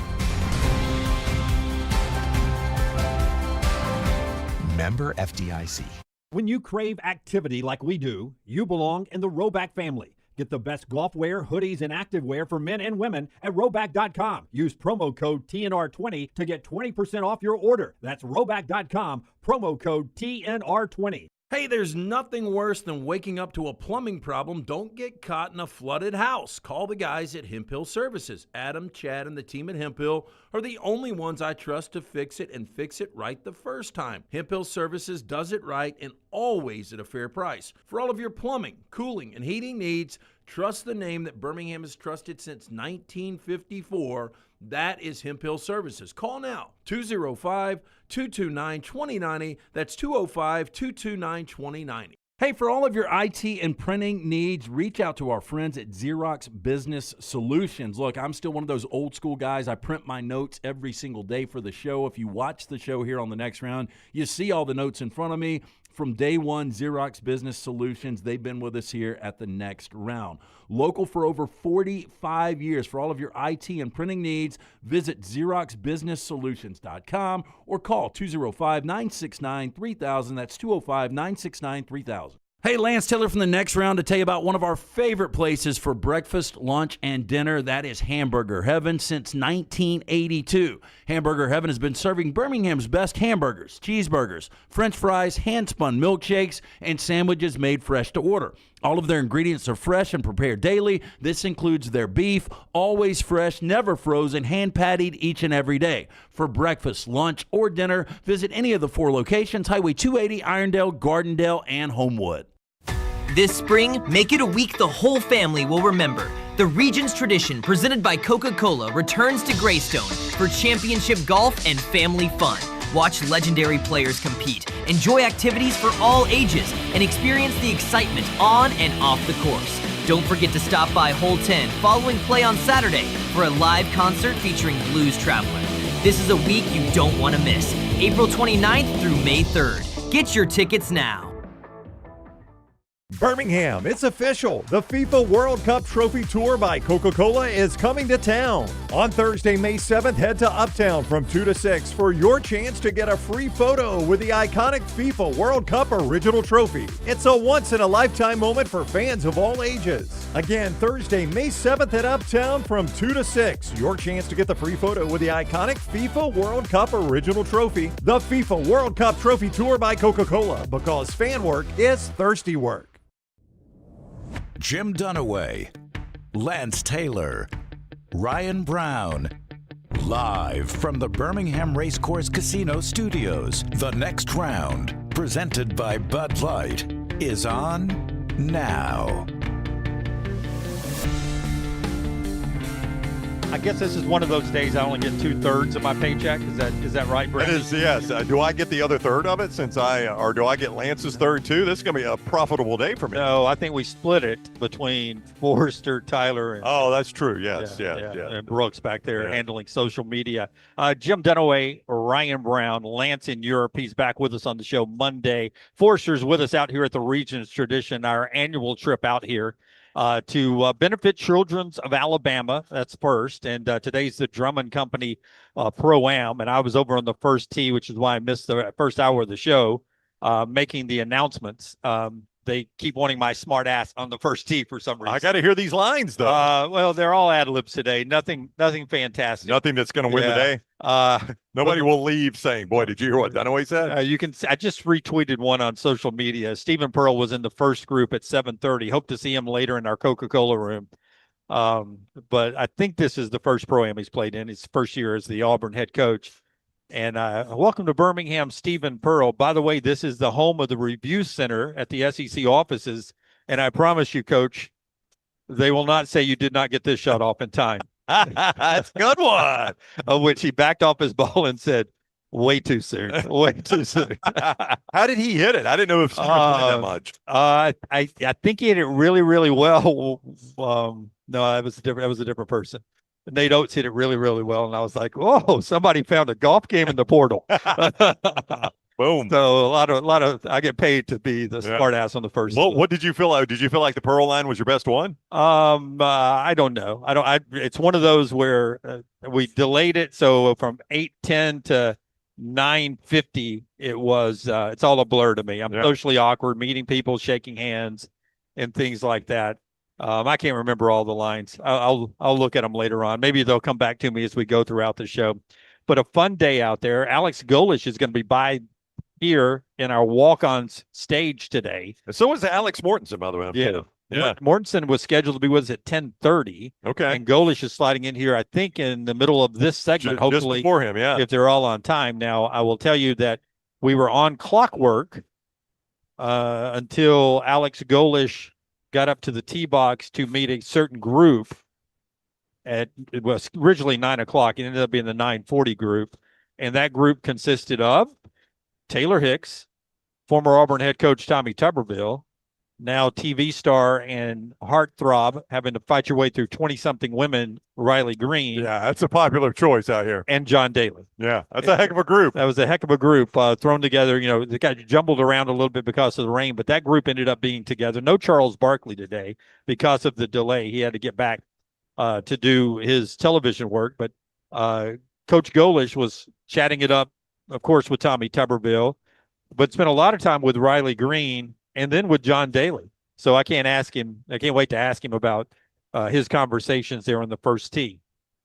But let's get into some big stories that are going on in sports, brought to you today in part by our friends at Way to Wellness, your journey to healthy living. I've had 3 people say today, Jim, you look like you've lost weight since last year. And I said, actually, I have. Thanks to our friends at Way to Wellness, your journey to healthy living. The website is aplanforme.com, aplanforme.com. No contracts, no sign-up fees. Your first consultation is free. Go by and see Leslie and her board-certified team, from injection therapies to real meal replacements and everything in between. It's our friends at Way to Wellness, aplanforme.com. Your journey to healthy living, and our friends at Culver's. Yeah, welcome to Delicious with Culver's. Great place to go to forget any loss with your team or celebrate any win with your team year-round. It does not matter. Our friends at Culver's. Welcome to Delicious. They've got that great butter burger, which pairs perfectly with those crispy crinkle-cut fries, those gooey golden cheese curds, and, of course, you could top off any great meal there at Culver's with that frozen concrete, which is a spectacular way to end any meal there at Culver's. When in Birmingham, enjoy the 2 great locations at Stadium Trace near the Hoover Met, just off 459, and out on Highway 280 in the Greystone area, Tattersall Park. That's our friends at Culver's. Welcome to Delicious. We'll talk to Alex Golesh in a second. Kalen DeBoer, Kalen DeBoer was on the first tee today. He hit one. And, you know, there's a lot of people, Pete Golding, Kirby Smart, a lot of football coaches here who I'm not sure put every golf score into the apps anymore. Right. Because of what we experienced last year with Hugh. We were just talking about that in the last hour. We know Hugh and Trent Dilfer's handicap, and that's not necessarily a good thing. That's right. So Kalen DeBoer, draws his into the left tree line. Oh. To which I said, well, typically that's usually a great sign for football season when your football coach draws it into the tree line on the left side. So roll tide, coach. He got a big laugh out of that. Everyone sort of playing off of the Hugh Freeze experience last year. Alex Golesh, when he gets here, I can't wait to talk to him about meeting the Auburn folks. He's out and about, not just today, but he's doing the roll around Auburn country, talking to Auburn alums and booster clubs. And last night, I forget which city he was in, but he did one of those. I think it was Huntsville. One of those events, Huntsville. And he was honest with the fans. He said, listen, I know A-Day was a dud. It was a dud. But I promise you, we had everything vanilla dialed back. It will look better in the fall. And I can't wait to talk to him about that. As Scott pointed out in the first hour, aren't all A-Days a dud? I mean, I don't think you have to apologize for a bad spring game. I think people assume spring games are going to be bad. Do you know one I remember that wasn't a dud? Mike Price, Alabama. Oh, I thought it was a dud. Well, you tell me why you didn't think it was a dud, and I'll tell you the only thing I remember from that spring game. Wasn't it like 56-46 or something like that? No, I thought it was like 43-0. I thought, if I remember correctly, and it's a challenge for me to remember correctly. It was designed to make the offense look fantastic. That's right. Yeah, he stacked the one. Basically, he was playing his best 40 players against the next 40 players, or his best 50 players against the next 50 players. Yeah. Which always screams to me you're covering something up. Like if you do, and that's the thing, with Golesh, and we talked about it. You were gone after the Auburn Spring Game. When you do like some sort of complicated scoring system, I always feel like you're not confident in one side or the other. So we're going to complicate the scoring system so it doesn't look too bad. Normally in spring games, I'm thinking the defense is going to dominate anyway. And I know Alex Golesh, the other part of that quote is, I promise you we're going to have a fun style of football. And we ask Auburn fans, what do you consider fun? Winning is the first answer. Not committing a bunch of penalties is an answer. Maybe having some way halfway competent offense is an answer. I just think winning right now, Auburn fans would say that's plenty of fun for me. That's right. You've not done a lot of that, or you haven't done it on a consistent enough basis. So just win, and that's fun. Yeah, Tommy Tuberville's out here, and that 3-2 game, as bad as that was in Starkville, it was a dub, right? There was never a Tuberville offense that I would just call like a fun offense. Like even his best offense, which I think would be 2004. 2004. That was a smash mouth. They just lined up and whipped you offense most of the time. Jason Campbell was a good quarterback. He had solid receivers, but that offense was built around great running backs and an offensive line that could move you and run on anybody. That's fun to me to watch, but that's not like they were throwing it all over the lot, which when I hear a coach say we're going to have a fun offense, I think that means they're going to score in the 40s and there's going to be a lot more passing than you're used to. Yep. Speaking of passing, we'll do our 4 downs right here. But you're going to tell me somebody died. Speaking of passing, let's take this moment to remember. Speaking of passing, we'll do our 4 downs right here. It is brought to you by our friends at Central Alabama Asphalt. Central Alabama Asphalt and Construction, the place to go. Listen, when you're riding around the roads of Alabama and you see those big state road projects, the federal road projects, the municipal road projects, there's a good chance you're seeing our friends from Alabama Asphalt and Construction doing those jobs. Now, what that might tell you is that they don't have time for your job. You could not be more wrong. Whether it's a parking pad, a driveway, a parking lot for a church or a community center or something like that, Central Alabama Asphalt and Construction can take care of it for you. 205-349-0910. That's 205-349-0910. Or centralalabamaasphalt.com to get your quote from our friends at Central Alabama Asphalt. And we'll start things off with first down. First down. These are sort of over-unders off the NFL draft. So play along with us in the chat room. But if I went Fernando Mendoza over-under 14.5 touchdowns this year, passing touchdowns, not rushing touchdowns, passing touchdowns, would you go over-under? Keep in mind, he may not start 17 games. So he may not. You got to factor that in a little bit. He may not start 17 games. We're all day to day, I know that, but they may go Kirk Cousins, right? He's in Las Vegas. Kirk Cousins is there, but you got to think they want Mendoza on the field as quick as they can get him. And I'll give you an example. Cam Ward last year, I think, was 15 touchdowns. Okay. Which is why I went 14.5. I think I will take the over, though, as we discussed this in the draft last week. A lot of people, Scott said it, and a lot of people in the chat room, give me Las Vegas best receiver. Probably Brock Bowers. That's tight end. That's become a problem for them. They had a couple of good ones for a while. Well, they had Devontae Adams for a while and lost him. Yep. So I don't know who I would say is their best receiver. So that is going to be part of that discussion. I think I'll take the over. I think they'll probably throw a lot and see what he can do. So I'll take the over, but I wouldn't go way over. But I think I would hedge over on that one. Let's do second down. Second down. Jeremiah Love rushing yards, 975.5 over under 975.5. Oh, do you have any context for this one? Have you? Last year, Ashton Genty went 975, which is why I went 975.5.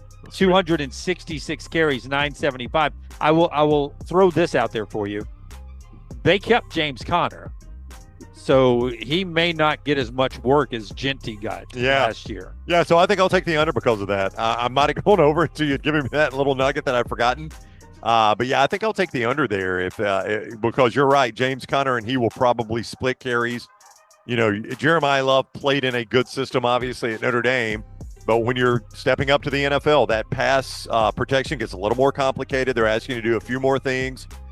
So there will be a bit of a learning curve there. So I think I will take slightly under on that one. Let's do third down. Third down.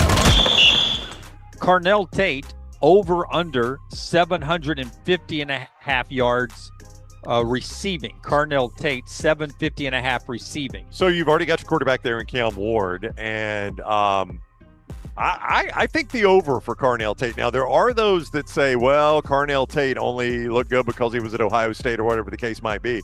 I think haven't they said that about every Ohio State wide receiver? Yeah, They've been great, and they're all good. And like the criticism is something we kind of talked about yesterday, was that you've got Jeremiah Smith that might give him a little more favorable coverage than he would normally get. So I would take. I think I'll take the over here. I think Carnell Tate could have a really good year for the Tennessee Titans. So I take the over number on that one. I think that's the easiest one of the three. I agree. I think it's over there. Let's do fourth down. I don't have a fourth down yet because I just noticed I looked down at my sheet and it's blank down there. But I can ask you because I had one, but go ahead. Okay, we'll do two of them. Yeah, we'll do two. We'll take a penalty and do 2 fourth downs. Because I asked this question the day after the draft on 4 downs, and I'll be interested to get your thoughts. All-time career passing yards, more Ty Simpson or Mendoza? The complication into this is Mendoza gets a bit of a head start on Simpson, but the other side of that is Simpson's in a better system. It's a crapshoot on which one has the longer, better career. I get that, but I do think it's an interesting discussion. Which one do you take? Well, I will tell you this: you get at least a year, maybe 2-year head start, possibly a 3-year head start. Yeah, so you're talking somewhere in the neighborhood of just decent years, 10 to 12,000 yard head start. Yeah, if you do that, it's over. I think. If Mendoza is good and he starts all those years. That's right. And I know that's not a guarantee for Ty Simpson. I just have, you guys know my thoughts on Brock Bowers. I thought, I thought it was overrated. I thought he'd be a little overrated. I didn't think overrated. I just think he wouldn't be a big factor in the NFL. And so far, he makes a lot of big plays in his stats, and nobody ever sees him because he's with the Las Vegas Raiders. But then Ty, in a really good system with an offensive-minded coach that's always going to have weapons. I think I would go Ty Simpson. Career passing yards? Yes. Yeah, it's a tough discussion. Like, I could see both sides of it. And obviously it ends up being which one you think is going to be the better quarterback. I mean, even if Mendoza gets a head start, if Simpson's better long-term, he'll close that gap and catch up at some point. I think I have more faith that Ty Simpson, and helped out that he's not the number 1 overall pick. There's a history that number 1 overalls, they can flame out pretty quick.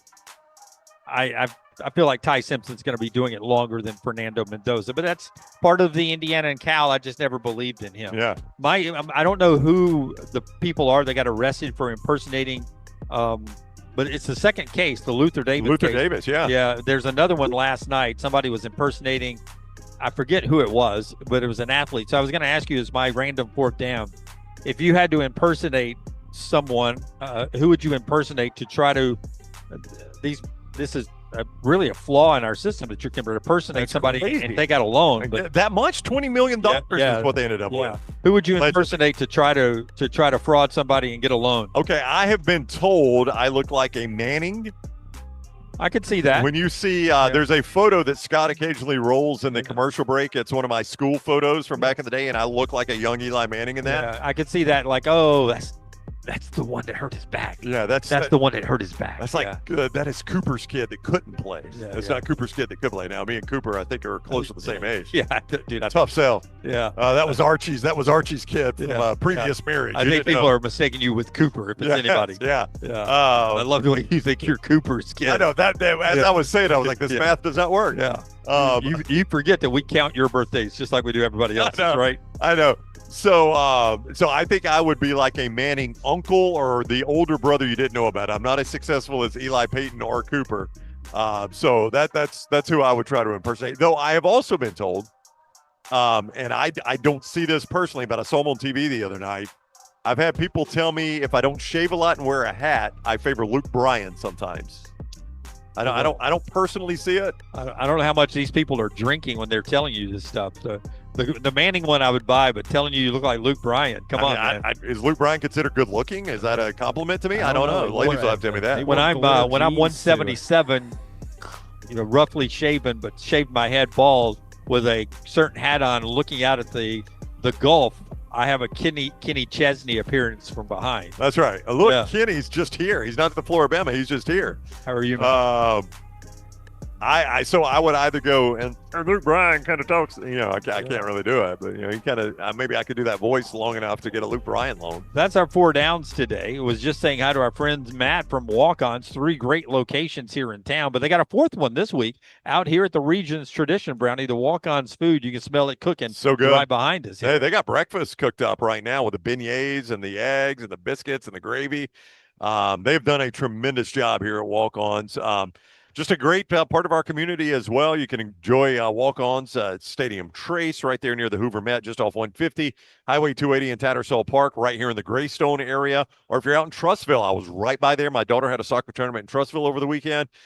So we were at the Walk-Ons there in Trussville. You can find them all over the Birmingham area and enjoy great food like those ribeye sliders that Tyler likes, that Boom Boom Shrimp Po' Boy that I like. Just so much great food there at Walk-Ons. Tyler tipped me off on have you ever had the Devils on Horseback? Oh, yeah. You can get that in grits, like shrimp and grits, and they use the Devil on Horsebacks in the grit. How good does that sound? Sounds fantastic. Yeah. So too do our friends at Urology Centers of Alabama. They can help you stay on top of your health. For 70 years, they've been giving you compassionate care here in Central Alabama. 10 great locations, from prostate health to kidney stones, everything in between. Call the number on your screen and also check them out online at urologycentersalabama.com, urologycentersalabama.com. All the great awareness there, but also testosterone treatments and vasectomies. They do it all right there with our friends at urologycentersalabama.com, 205-930-0920 to make an appointment. A little heads up for the guys back in our next round studios. We're going to take a quick early break here so that we can maximize our time with a couple of football coaches coming up in our next segment. So get ready for a break here.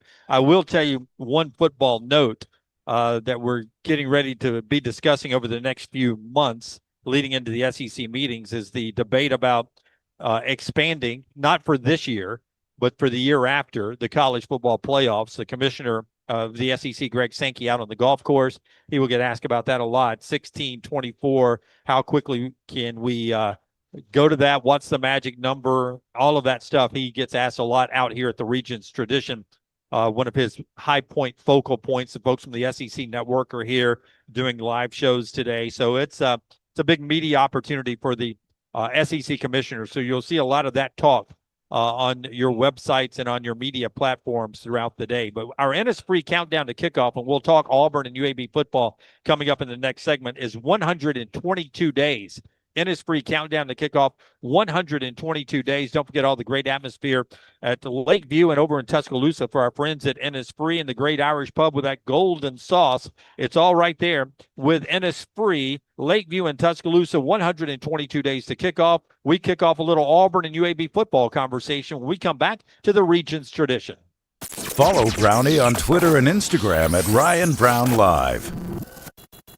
I'm attorney Alexander Shinar, Alabama born, Alabama raised, and ready to fight for your rights. I have one of the largest firms in Alabama, and we are here to help you get the compensation you deserve. Call me, Alabama, 323-1000. Your representation is made that the quality of legal services being performed is greater than those of other lawyers. Sterling and the fine folks at Champy's Chicken on Highway 119 in Alabaster want to welcome you in for a great lunch or dinner starting at 11 a.m. every day. Chicken that's brined overnight and cooked to order, and the taste of the Delta with those Delta recipe tamales. Champy's is perfect for all your tailgating needs this football season. You can also choose Champy's for your next party, wedding, or birthday. Great food, great people. Champy's Chicken on Highway 119 in Alabaster, and everything online at champyschicken.com. At Central State Bank, we are large enough to serve you and small enough to know you. Manage your money with ease, whether it's mobile banking, hassle-free checking, competitive loans, business solutions, or personalized financial advice. We're your hometown bank with big-time service. Visit us today and experience banking made simple, because at Central State Bank, you come first. Member FDIC. Catch up on all of today's Next Round on demand through the podcast platform of your choice. Apple, Spotify, iHeart, or Google Podcasts. Wherever you listen, always like, follow, subscribe, and turn on automatic downloads so you never miss any part of the Next Round. Hey, there's nothing worse than waking up to a plumbing problem. Don't get caught in a flooded house. Call the guys at Hemp Hill Services. Adam, Chad, and the team at Hemp Hill are the only ones I trust to fix it and fix it right the first time. Hemp Hill Services does it right and always at a fair price. For all of your plumbing, cooling, and heating needs, trust the name that Birmingham has trusted since 1954. That is Hemp Hill Services. Call now, 205-229-2090. That's 205-229-2090. Stop by the New York Butcher Shop and pick up the finest in certified Angus prime beef steaks and burgers, premium pork chops, ribs, and all-natural chicken cut to order just for you. Their chef-prepared entrees and side dishes are the perfect dinner-to-go choice for your family and are ready to heat at home. With a great selection of fine wines and desserts, the New York Butcher Shop is your one-stop dinner shop. 2 locations to serve you, Cahaba Heights and on Highway 119 in Greystone. The New York Butcher Shop, rare quality, well-done service. Storm season is here. Make sure you have a plan of action in place right now. Greg from Pell City and Storm Restoration Roofing should be your first call when storms hit. Insurance companies love working with Storm Restoration Roofing because of Greg Nelson's name and reputation in the industry. When storms hit, call Greg Nelson. He's local, 205-542-3531. He's the home of the free no-cost roof inspection. Greg from Pell City on Facebook, 205-542-3531. It's Storm Restoration Roofing. This spring, make it a week the whole family will remember. The Regions Tradition, presented by Coca-Cola, returns to Greystone for championship golf and family fun. Watch legendary players compete, enjoy activities for all ages, and experience the excitement on and off the course. Don't forget to stop by Hole 10 following play on Saturday for a live concert featuring Blues Traveler. This is a week you don't want to miss. April 29th through May 3rd. Get your tickets now.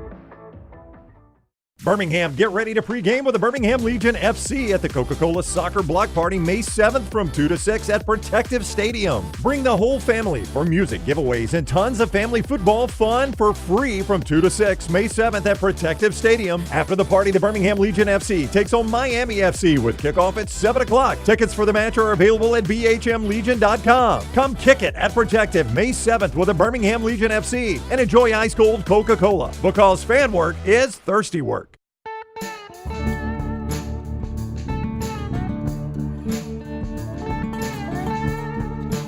Back with you at the Regions Tradition benefiting Children's of Alabama. We're 122 days away from week 0, which means we're 129 from this guy coaching his first football game. It gets here quick. Alex Golesh is with us. Before we talk football, man, you were on the first tee box, and I'm the smart aleck that they get to announce all the guys on the first tee every year.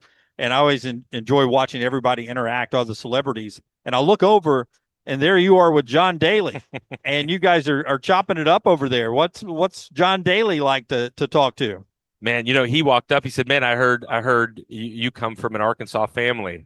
I said, "Man, I don't come from an Arkansas family. I'm married into an Arkansas family." As he's holding a cig and then walks up and tees off. Man, you talk about you don't get I don't get starstruck often. There have been a couple people that I walk up on. I'm like, this is incredible. Bo Jackson was that way. That's right. John Daly's in that same world. Wow. I was like, man, you just think when you're a kid, you're sitting there watching this dude in the shorts and the belly. You're like, man, this is hilarious. Yeah. So Bo Jackson, I was a kid when he was playing over at Auburn. You're younger than me. Do you remember much about his Auburn career, or is it primarily what he did with the Royals and the Raiders and Nike too, as a Nike spokesman? Yeah, man. What year were you born? I was born in 76. So Bo would have, how old are you? So I was born the year Bo graduated from Auburn. So you don't remember him playing. So let me tell you, I played Tecmo Bowl and the Nike stuff I remember. Yeah. Now YouTube still exists, Bo was at my rival high school. I played baseball against Bo Jackson. I robbed him of a home run one time. So yeah, that's definitely his claim to I'm not trying to date nobody. I'm just trying to be real about it. No. So you didn't see him play at Auburn. It was remarkable. He and Herschel Walker at the same. I mean, think about that. Herschel was at Auburn or at Georgia. Bo was at Auburn pretty much at the same time. Those are two of the greatest that have ever done it. That's fascinating. Yeah, they were fun to watch. There's no doubt. So Riley Green was over there too, country music star in that same group, and I saw you talking to him. Can you? Is he? I think he's an Auburn fan. I try to tie him down all the time. I think he's an Auburn fan. Yeah. So I met Riley when I was coaching at Tennessee, and the guy we worked with, who's now back at Jacksonville State, actually recruited him at Jacksonville State and they are as close gets. But I knew Riley had actually reached out about 2 months ago. I knew he was a big Auburn fan growing up, and we just talked a little bit about, man, we got to do some NIL stuff to help us, which he's done some stuff already. Did a concert at Neville, and man, I've always enjoyed Riley. I enjoyed his music, and I got to get on his workout plan here at some point. Yeah, that's the only thing I walked up on. I'm like, damn, like. Yeah, I got to do something. He has a little bit more time apparently to hit the gym.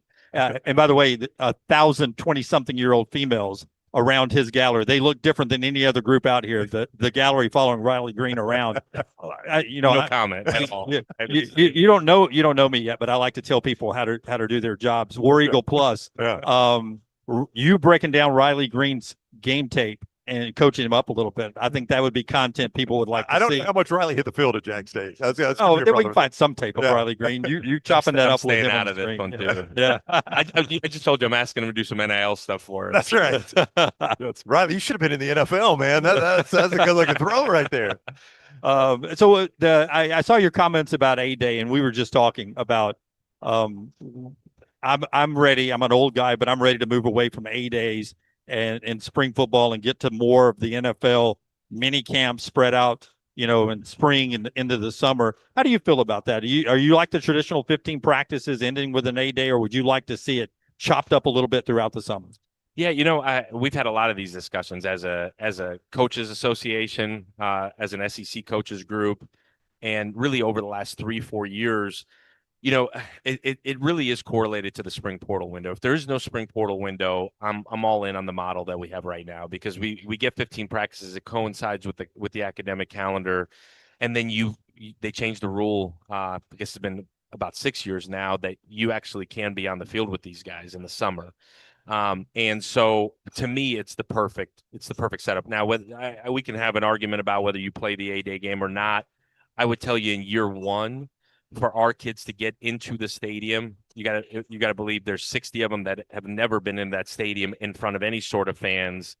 For them to go and experience the Tiger Walk is cool, but to actually be able to play in the stadium, meaningful reps with coaches off the field in front of fans is huge.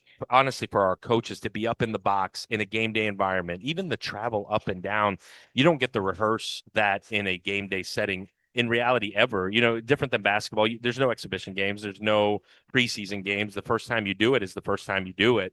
And so to get a trial run at it, I mean, my list of notes going into that, from what we dress like to the bus transportation to how we get off on the Tiger Walk, the transition time from the Tiger Walk into the stadium, like it's the first time for me too. Our notes on the operations end of it, I know nobody thinks about it, but are huge. I'd rather fix it now than during the season. So I would tell you that part is big for us. But in terms of whether we play an A-Day game or not ever again, man, I think we play it by ear, see where you are. If you're playing with a young quarterback, I would tell you it would be worth it. If you're playing with a bunch of young guys, it would be worth it. If you got a really veteran team, probably not the best way to do it. But you still need that scrimmage. You still need that tackling work. You still need that guys getting tackled work. So I think that part is huge. But I would tell you, as long as there's no spring portal window, the current model is exactly what we need. It coincides with the academic calendar, coincides with the winter workouts the way you need them.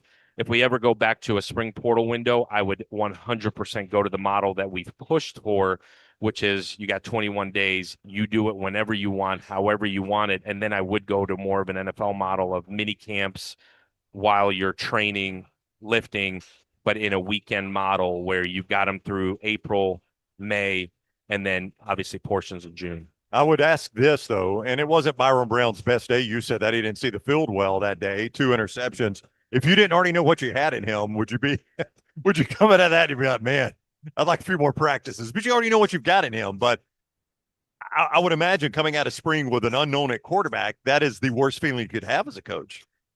Yeah, I would tell you, and it's not because he's my quarterback, but in every situation, that was a practice and a scrimmage. Right.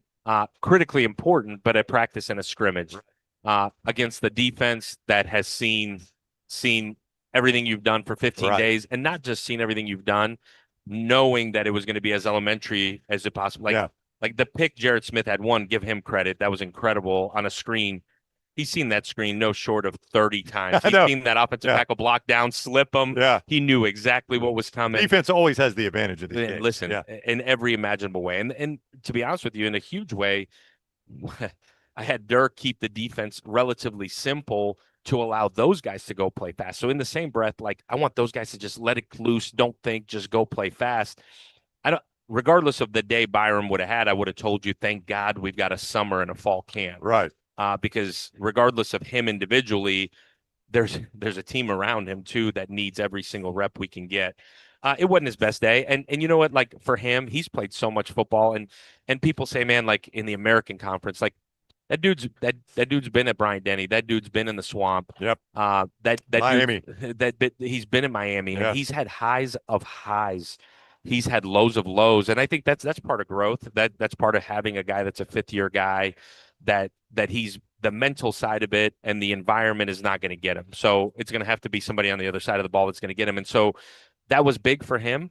You know, like I even asked him, I said, man, like, for you, like, kind of humbling? He's like, humbling? No. He's like, I should have dirted the screen and the one over the middle. Like, he's like, if it was a game, I would have never thrown it. I'm like, good. That's what I wanted to hear. That's all I need to hear. We're good. Kirby Smart, Pete Golding, Commissioner Greg Sankey, they've all been here earlier today as well. And I heard your answer earlier. You kept saying, if we don't have a spring portal window, there's a lot of ifs. When do you ever sit back and go, man, I wish we would just find our rules and have the same ones year to year to year for a short period of time? Because in your head coaching time, it seems like we've changed everything almost every month, but at least every year on you. Yeah. Since I got to the SEC in 21, we've changed something every month. You know what, man, everybody asks these big picture questions. I think if I've learned anything, nobody gives one heck what I think. So my job, and I say that wholeheartedly, like I haven't done enough to have opinions on a national scale. And I'm good with that. Like, I'm going to go back down to Auburn and work on our team. Nobody cares what my opinion is on a national level. Maybe Kirby and Sankey can get some stuff changed, but they can't figure it out either. So, you know, to be honest with you, my job, and I think when I realized this, I got better. My job is to find the best situation within the rules and the best loopholes, the best, not shortcuts, but the best roundabouts to get our team as good as it can be, as fast as it can be. And so understanding the rules, being in an organization that allows you to toe the line on the rules, I think is huge. But when I start making, Coach Tuberville was here. He's one I could probably talk to about legislative change. You know, like, things aren't going to change here for a little bit, as much as we say, man, things, you know, like, the biggest question I get, I'm in fundraising mode right now. Like, is it sustainable?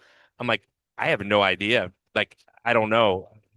Maybe, maybe not. But right now, I need money. That's right. Yeah. Like, for 26 and 27, I need money. So whether it's sustainable in 28, I don't know. But if I'm still sitting here in 28, something went right. So let's rock and roll. What do you think a roster, like an actual NIL value of a roster, when you say you need money to compete for a national championship, do you have that number in mind? Do we have enough data to say this is really what I need per year to compete? Yeah, we got a ton of data. There's a lot of money to be made in analytics right now. That you're looking for a shortcut. There's invest in the right one there. We're not smart enough. You know, I think of it drastically different. I think of it very much still in a culture aspect, very much in a player acquisition and retention aspect, in the sense that there's not necessarily a monetary value.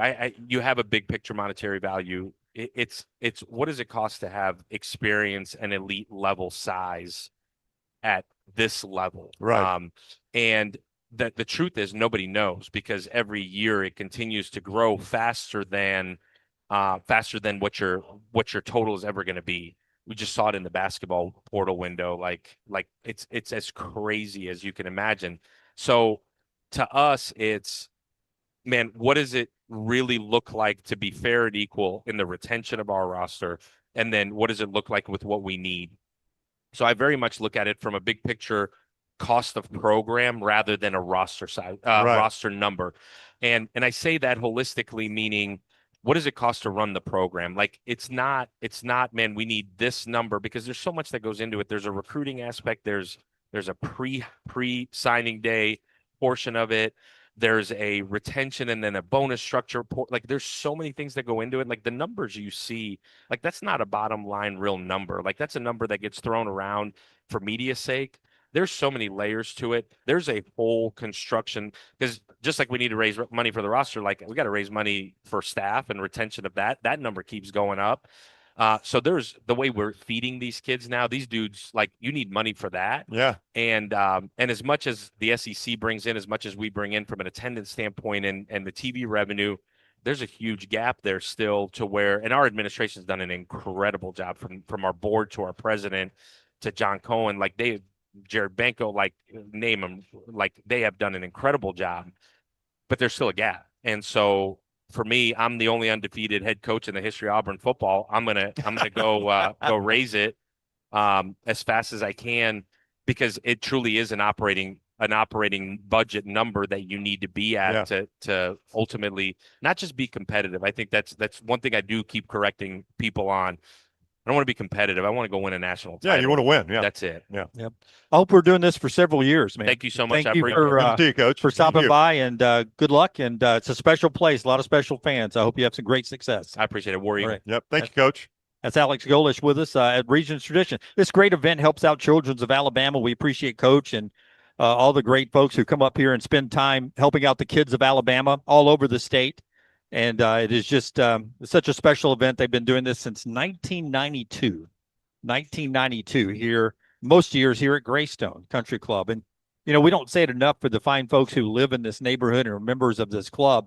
They really turn over their neighborhood. I mean, I don't know how you guys are when you got somebody who's getting a house remodeled or something, you just have one construction truck in your neighborhood that you have to roll around or something, or there's drilling or something. Can imagine 2 weeks that this place gets taken over by the PGA Tour and all the people that are in your neighborhood. And these people do it because they love golf, but they love Children's of Alabama and the charity, and they've been doing it for years and years. It's a party too. They love the party, man. Thanks to the community at Greystone and also the members of the country club here that have opened up this place for so many years.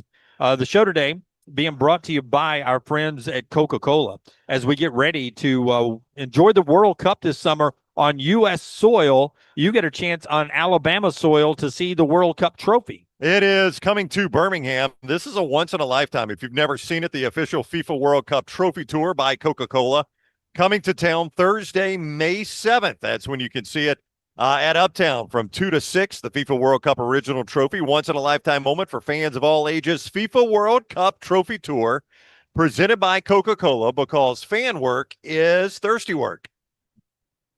All right. Getting ready for Alex Mortensen, UAB coach, to come in. Yeah, here he comes. But this is him right now. Times out perfectly. Yeah. Coach, how you doing? Good to see you, Coach. How you been? Yeah. First-year coach Alex Mortensen also was up on the first tee there for a little bit, helping out the kids from Children's of Alabama, which is in his neighborhood down at UAB. Appreciate you donating your time, coming out here and helping out the kids at the Children's of Alabama for this charity event. Yeah, it's cool. It's one, I mean, I'm grateful to have an opportunity to be here, and it's a really neat event. I mean, you go all the way back. Someone was telling me back in '93, you know, Michael Jordan, Charles Barkley played here, and then all of the things that are done for charitable causes, and seeing these kids that were involved in. So really neat to be involved with it. We were just talking to Alex Golesh, and I had a chance to talk to Pete Golding earlier. You're pulled in so many different directions. I know you're starting to lay the foundation and build your program. Are you comfortable when you carve out this amount of time to be away from the office or away from your phone or do this many interviews where you're not looking at tape or you're not recruiting?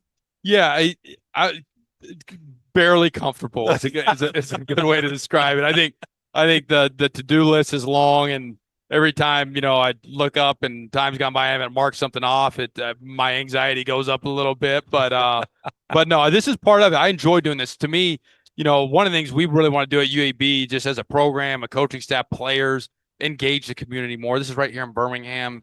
You know, so I think every local opportunity we have to get out and engage, I think it's important, and it is fun.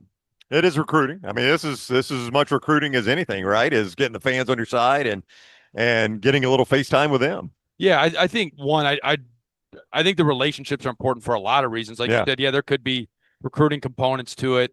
Look, we want to help our fan base, strengthen the fan base too. And I think there are a lot of UAB people in Birmingham. There are a lot of alum, but there are also just a lot of pro Birmingham people that I think on a Saturday, 6 Saturdays out of the year, we'd love them to come to Protective and watch us play too. And so that's the other side of it. When we're approaching official visit season, when you get guys to come on campus and they're able to go see Protective where they'll play, the football facility, the great practice facility and the weight rooms you have there, the beautiful campus, which my son graduates from UAB on Saturday, the greenery, the way they've changed the way campus has looked over the last 5 years.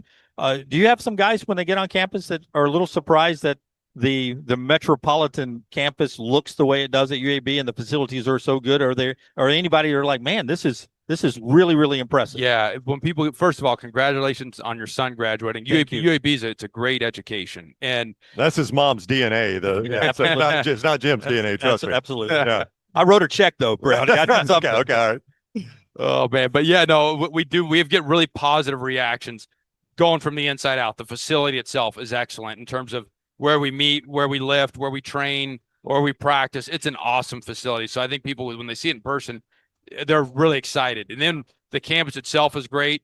There's been a lot done in the last, 10 years since, even in Dr. Watts' time to make it, just the aesthetics of it. You've got a real student population here. So you can have a great college experience. And then I think as you just growing out from that, Birmingham is awesome. And I think a lot of people that haven't been here don't really understand it. So when we get them in town and they can see a little bit of Birmingham, they get really excited. So I think there's a lot of really, positive things to recruit to. And yeah, it is a lot of it for a lot of players. It is transactional. They want to know, where are you paying me, blah, blah, blah. But, I think that there's a lot more to sell about UAB than just that. UAB coach Alex Mortensen with us on the Alexander Shinara Trial Attorneys Hotline. Who do you draw from? Like who are trusted people that you can pick up the phone and say, hey, this is what I'm encountering. What do I do here? Look at this piece of film. Who will you draw on as a head coach? Yeah, that's a great question. I mean, there are, one, I think you draw from experience. So this may not always involve a phone call, but you kind of replay, okay, 9 years got to work for Nick Saban. When things come up, a lot of times you say, hey, I remember Coach Saban handled this like that. He handled that like this. And so that's, I think, important is to draw on your experience. And then we have people in our inner circle on the staff that I think have good wisdom. So I think it's important there.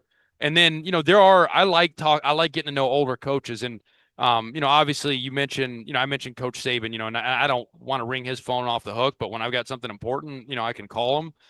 There's guys like Steve Logan, who's the winningest head coach in East Carolina history, that I got to know Steve in when I coached in the AAF. There's guys like Joe Pendry, who I've had an opportunity to work with. Kevin Steele just spoke at our clinic. Kevin's an experienced guy. Kevin looks like he's, could still play. He's been lifting weights. Rip Scher's been involved with our staff. Rip's, been around the block. So I do like talking to guys with experience. And then there's peers. And, some of those guys, there's other head coaches that, you don't want to give everything. Not that we have any secrets or trade secrets, but there are some that I do have really good relationships with that I feel comfortable picking up the phone and calling and asking them about things. So I do feel like I've built and am still building a good network of resources, because I think it's dangerous to think you got it all figured out. I want to make sure I represent this correctly, because I've said this of you a million times, that I felt like you had a graduate level, master level course in Tuscaloosa of how to run a program. I mean, Nick Saban's the best that ever did it. And I've always thought that you probably had a lot of opportunities to leave there, and outside of your time with the Iron, you never did. Do I misrepresent that? I mean, was there ever a time where you're like, I could take this other job, but man, I am learning how to run a program from the best that's ever done it? That is true. And, there were, some really good opportunities, so-called Power 4, Power 5, quarterback jobs and things of that nature that came up multiple times. And then as I got when I was there longer, some coordinator jobs, presented themselves. Now, look, coaching too, sometimes you knock on doors. There's some jobs you want to chase down and you don't get. But those things did come up. And so and I'll take you back. When I first got to Alabama, I had an older coach give me this advice. He goes, hey, when you're young and coaching, my advice is move a lot, because you'll build your network and you'll learn from more people. Well, I get to Alabama. I go, well, Nick Saban, he's pretty good to learn from. Yeah. And then there was enough staff turnover where you're going, okay, one coordinator's going out the door. Man, I learned so much from Lane Kiffin. But then now here comes Brian Dable, who's been in the Patriots system. That's right. And then, a little bit Sarkisian. Yeah, here comes Sarkisian, who had just followed Kyle Shanahan in Atlanta. So there's always opportunities to learn more. And then you're also learning from Saban on the big picture on how to run a program. So it was really hard to leave, and not to over spiritualize things. But man, every time when I prayed about it and just thought like, hey, is it time to make the move? It never felt right. And so I'm really excited to be right here, right now, though, because when the UAB thing came up, there's kind of two things going on. I got really close to Bryce Young, and I said, I'm going to stay here till Bryce leaves. And then that coincided with having an opportunity to get on the staff at UAB. And I did get excited about this. I felt like this, I love I think where you live does matter. A lot of people say, go take a job anywhere. I love living here. I love this part of the world. I think Birmingham's awesome. And I was really excited about being a part of the program. Yeah, I would see him on TV in a Bama game, and I'd text your dad, and I'd say, just so Alex on the sideline, glad he's still in Tuscaloosa. He's like, trust me, he's loving every minute of it. Yeah. Fun. Yeah, your dad would always tell me he's having the time of his life. Trust me. Yeah. It was a blast. It was a great opportunity. Yeah, you mentioned a turnover on the staff, but the analyst room was a who's who of coaching every year. When there would be new guys with new ideas coming in there, they're helping out. There were, and that's the thing is there are a lot of people that maybe at the time were not household names. Like when I got there, Glenn Schumann, who's the defense coordinator at Georgia. Yeah. I can't even remember what his title was at the time.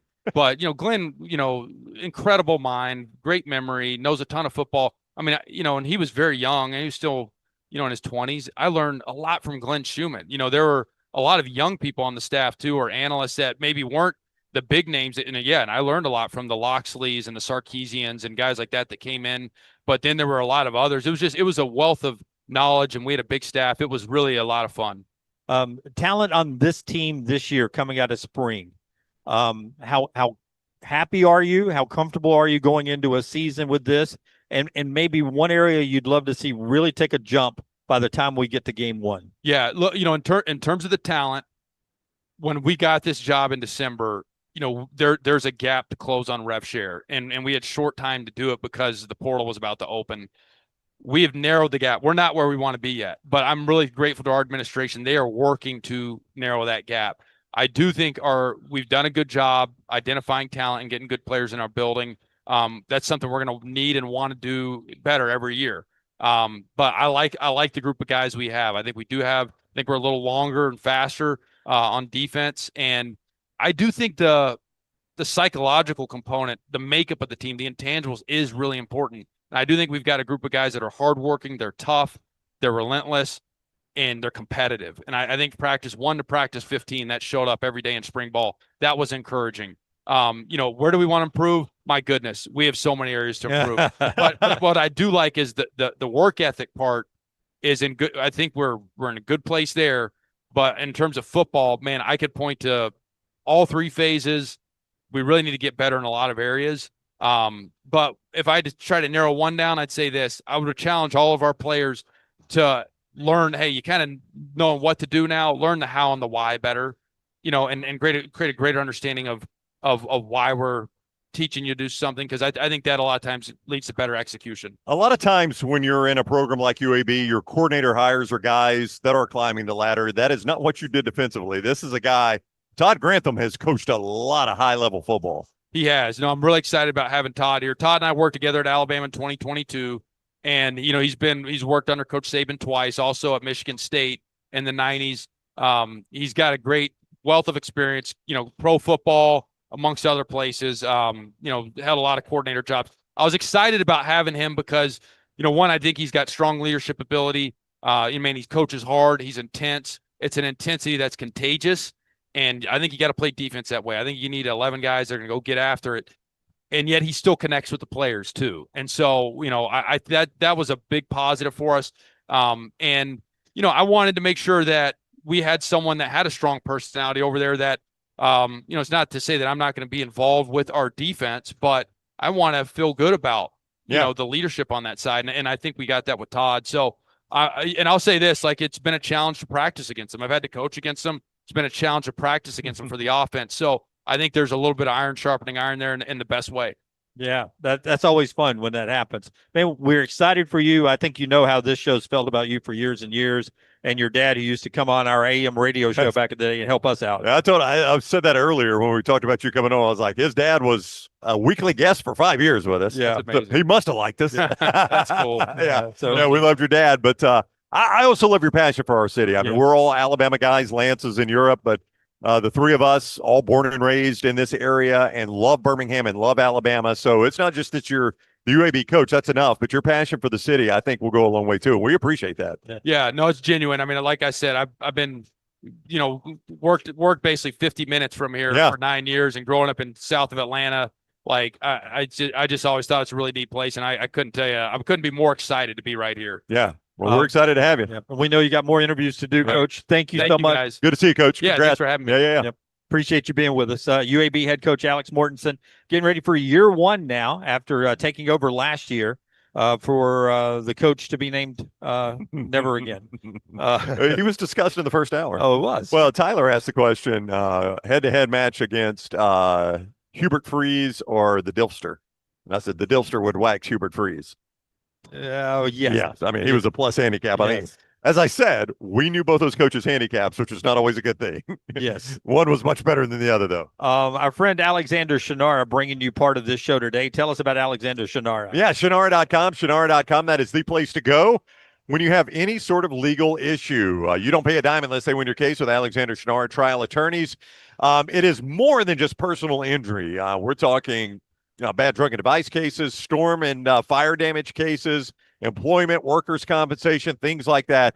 Alexander Shinara trial attorneys. You don't pay a dime unless they win your case. He's recovered more than $2 billion for his clients. You could be one of those as well. Go to Shinara.com, Shinara.com for Alexander Shinara trial attorneys. And our friends at Storm Restoration Roofing. That's Greg from Pell City. Man, somebody told me 4 inches of rain last night in this area. 4 inches of rain is what the grounds crew is cleaning up today. And some of that was with lightning and wind. If you had storm damage, call Greg from Pell City. You can find him on Facebook, or you can go to stormrestorationroofing.com. And you can get a free no-cost roof inspection. It doesn't just have to be after a storm. Any time of year, you can do that.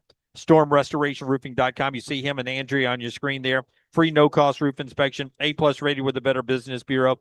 He also has a soft wash program that can make your roof look almost new again. But he does storm damage repairs and roof replacements and everything you need on your roof. It all starts with a free no-cost roof inspection. stormrestorationroofing.com. Greg from Pell City on Facebook. Final hour of the show when we come back to the Regions Tradition presented by our friends at Bud Light. This is The Next Round. Follow Dunaway on Twitter and Instagram at Jim Dunaway. I'm attorney Alexander Shinara, Alabama born, Alabama raised, and ready to fight for your rights. I have one of the largest firms in Alabama, and we are here to help you get the compensation you deserve. Call me, Alabama, 323-1000. Your representation is made that the quality of legal services being performed is greater than those of other lawyers. Sterling and the fine folks at Champy's Chicken on Highway 119 in Alabaster want to welcome you in for a great lunch or dinner starting at 11 a.m. every day. Chicken that's brined overnight and cooked to order, and the taste of the Delta with those Delta recipe tamales. Champy's is perfect for all your tailgating needs this football season. You can also choose Champy's for your next party, wedding, or birthday. Great food, great people. Champy's Chicken on Highway 119 in Alabaster, and everything online at champyschicken.com. At Central State Bank, we are large enough to serve you and small enough to know you.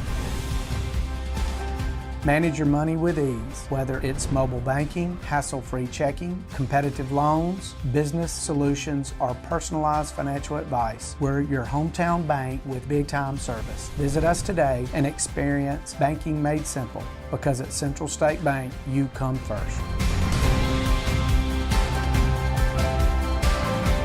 Member FDIC.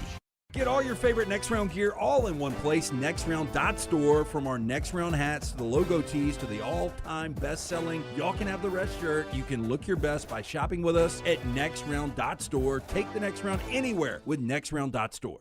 Hey, let me tell you about our friends at Urology Centers of Alabama. Compassionate and comprehensive urological care with 35 physicians. 17 locations across Alabama. Their patient-centered approach to all of your urological needs. Remember, they've got that new men's health center. It is beautiful, helping men with a wide range of sensitive male issues in a comfortable environment. You can always go online, visit urology centers, alabama.com, schedule an appointment with one of their many urologists today. Remember the name Way to Wellness if you're battling weight loss in your life. I'm Jim Dunaway from the next round. There was a time I was over 216 pounds until Way to Wellness helped me lose 45 pounds, and now for over 2 years, they've helped me keep that weight off. Here's their website, aplanforme.com, aplanforme.com. That's a great name for a website because there's no cookie-cutter plan. Everything is designed specifically for you. No contract, no sign-up fees, and your first consultation is free at Way to Wellness. Hey, for all of your IT and printing needs, reach out to our friends at Xerox Business Solutions. Look, I'm still one of those old school guys. I print my notes every single day for the show. If you watch the show here on the next round, you see all the notes in front of me. From day one, Xerox Business Solutions, they've been with us here at the next round. Local for over 45 years. For all of your IT and printing needs, visit XeroxBusinessSolutions.com or call 205-969-3000. That's 205-969-3000. The PGA Tour champions are coming back to Greystone. The region's tradition, presented by Coca-Cola, is bringing championship golf April 29th through May 3rd. Watch the game's biggest names battle it out for one of the most prestigious titles on the tour. Experience the atmosphere, the excitement, and a full week of entertainment. This is the week golf fans love. The region's tradition, presented by Coca-Cola, April 29th through May 3rd. Get your tickets now. Birmingham, get ready to pregame with the Birmingham Legion FC at the Coca-Cola Soccer Block Party May 7th from 2 to 6 at Protective Stadium. Bring the whole family for music, giveaways, and tons of family football fun for free from 2 to 6 May 7th at Protective Stadium. After the party, the Birmingham Legion FC takes on Miami FC with kickoff at 7 o'clock. Tickets for the match are available at bhmlegion.com. Come kick it at Protective May 7th with the Birmingham Legion FC and enjoy ice-cold Coca-Cola because fan work is thirsty work. Jim Dunaway, Lance Taylor, Ryan Brown, live from the Birmingham Racecourse Casino Studios. The next round, presented by Bud Light, is on now. That timed out perfect. That was impressive. To the bathroom, 2 Diet Coke. Right. And catch my breath here. Hey, this hour brought to you by our friends at Champy's World Famous Fried Chicken. Open up Tyler's microphone if you can, Brooks. If Tyler, if you were, let's pretend Jim's out of breath from running quickly back from the bathroom, peeing for the first time since 6:30 this morning. Wow, that's impressive. Woo, I tell you. If you were at Champy's today, Tyler, in a very slow, methodical way, what would you want for lunch? So really feel this. I've been actually making the pilgrimage over to Champy's about once a week here lately because it's just that good. I typically go for the chicken tender platter because you got the big, juicy chicken tenders that you do not want to fight that chicken in an alley. I'm telling you right now. Every time I look at those tenders, I think that's going to be a scary chicken. That's just one finger. So delicious every time. And I always pair that with the delicious baked beans and potato salad. And don't forget that Megan is always slinging the best drinks. They've got a lavender lemon drop that is on their seasonal menu. I love it. Wow. Well done right there. That's absolutely true. That was fantastic. And if Megan's giving you free drinks, you have to disclose that to the company, correct? You know that, right? Oh, well, they're not free. Okay. I've been paying. That's where you were wrong. Oh, very good. Very good. All right. So this is the final hour of the show. And I don't know where we want to go here, Brownie, but I don't know how much. What now? I was interested in the Kalen DeBoer contract. Why you thought that was so? That was one of the things you wanted to talk about today. Why that was so important? Kalen DeBoer has said. I don't know if he was at an Alabama meeting or what, but he said that that his contract was important to the coaching staff and to the program because it shows not only the coaching staff, those in the organization, that the direction of the program is going in a positive way. It sort of is a positive road mark on the direction of the program. And I think it also helps in a little bit in recruiting as well. When you've got a new contract now, and for Alabama, and listen, I know there have been fans and some media people that have questioned the timing and the amount of money that Alabama decided to pay Kalen DeBoer. If you're an Alabama fan that feels this way, I'll ask you this question first. Okay. My first question is, are you a top 5 program in college football? There's not an Alabama fan out there. Most of them would say we're the best program in college football. So why are you not going to pay your coach top 5 money then? Right. You know what I'm saying? Yeah, I'm 100% with you on that. Okay, All right. So that's the first thing. Yep. The second thing I would say is this guy went to the playoffs last year and won a playoff game. Start doing the number of coaches that went to the playoffs last year and won a playoff game and how short that gets to. And then I'll give A.J. McCarron this credit, but I feel the same way. The one thing you don't want to do following Nick Saban is what Alabama did when you followed Bear Bryant. You don't want to jump right back in to searching for a new coach every 2 or 3 years. Yeah. And that's exactly what would have happened if this guy had left and gone to Michigan. And if you don't think the Michigan job was a real offer, and you think it was Jimmy Sexton playing games, you're absolutely incorrect about that. He was the number 1 choice Michigan wanted. And if he leaves Alabama at that point, then you're on a coaching carousel you don't want to be back on. And that's why I believe this contract was worth the amount. And I think it's designed. I mean, the buyout is the buyout. Well, look around college football. Any coach with that is good at their job, you're going to get that kind of buyout. Here's what I would say, and I brought this up last week when the extension went down.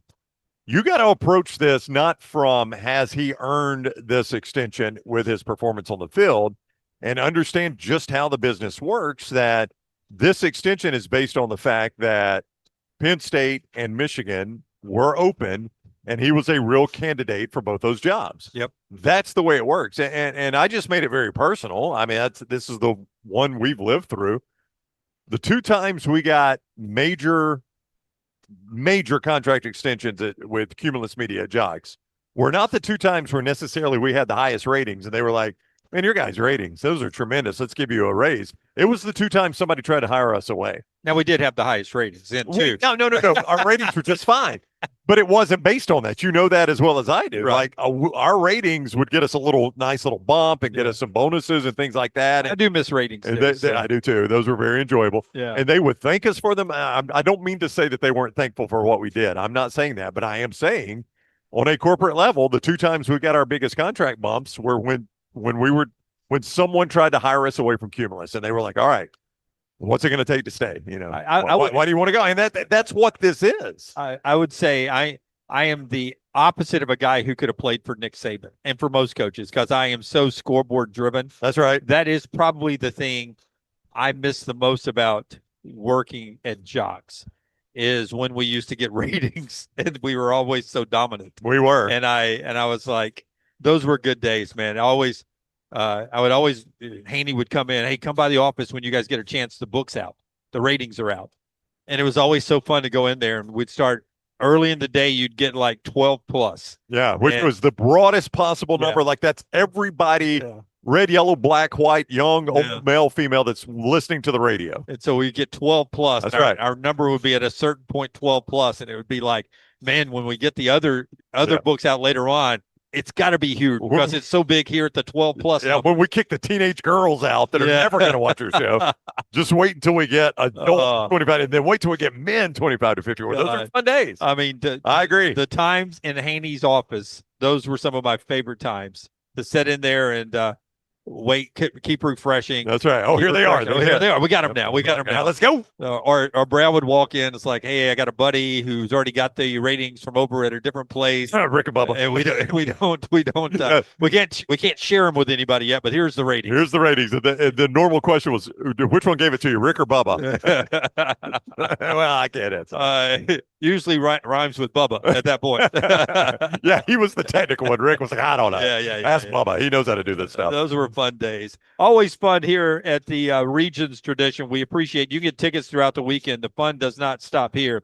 Also, by the way, the show being brought to you by our friends at Hemp Hill Services. Tell us about Hemp Hill, man. If it doesn't run right, drain right, or flow right, Hemp Hill Services, the place to go. They also bring you Lance'sLike.com every single day. But listen, man, I know I say this a lot on the show, but I just want you to be ready for this. You know the hot temperatures are coming. Is your air conditioner ready to handle that? That's a question you don't know the answer to, right? You think maybe we're good. I've had this checked up 2 or 3 years ago. Go and get the checkup now so you don't come home. There are not many worse feelings than showing back up to home and your house is 80 degrees because the AC went out while you're gone. Avoid that with our friends at Hemp Hill. Get them to come look at it right now before it gets too hot. 229-2090. 229-2090. That's area code 205. Hemp Hill Services. When it doesn't run right, drain right, or flow right, Hemp Hill Services is your call. 229-2090. One golf note. I don't want to be a golf geek, but Colin Montgomery. Monty just rolled through. Yep. With Dale Murphy. More on Murphy in a second. Okay. But Colin Montgomery here on the 10th, as I was doing my research, how many PGA wins did Colin Montgomery have? I would guess offhand there were 0 majors. He never won a major, which he's widely regarded as one of the best to have never won a major. I would guess he dominated European Tour. You're just asking American PGA Tour wins. Yeah. I would guess 8. I think the number is 0. He never won over. I don't think he ever won a PGA Tour event. I am surprised by that. Yeah. If my research last night was correct, I had Colin Montgomery because I don't really do smart ass stuff with the players. Yeah. Right. So I introduced them with their accolades, and my Colin Montgomery was member of the World Golf Hall of Fame and as a player and a captain, 6-time Ryder Cup champion. It could be the best Ryder Cup player of all time. That's right. I'll give him that. Well, when I said that, 6 Ryder Cup championships, he did look over and smile at me when I said that. I don't think people maybe bring that up enough, but I don't think he had no majors. I think he tied for second in all of them at one point. Tied for 8th in the Masters was his best, but PGA, U.S. Open twice, or 3 times the U.S. Open, and the British was second. Yeah. So he's runner-up a lot. Yeah. No PGA Tour wins. You're right. Is that not amazing? That is amazing. I'm surprised by that because that guy was one of the best players in the world for quite a while. Yeah, I don't know if top 10 all time, obviously, with that resume. No. But at one point, he was considered to be one of the top 10 golfers on the planet. Oh, yeah. There's no doubt about that. Not all time, but certainly in his window, which was amazing to me. Just shows you how hard it is. And some of those guys that have won majors that are nowhere close to that ability level. And then there's Dale Murphy. Bigger guy than you would think, by the way, Dale Murphy. Big guy. Big guy. Big strike zone. ABS would have eaten him up. Yeah. But apparently he was hitting it great on the tees. On the practice range? Yeah. Gets up to number 1. He's the only person that did this. Of all the amateurs, the celebrities, and the pros, only one dribbled it off the tee box, and it was Dale Murphy.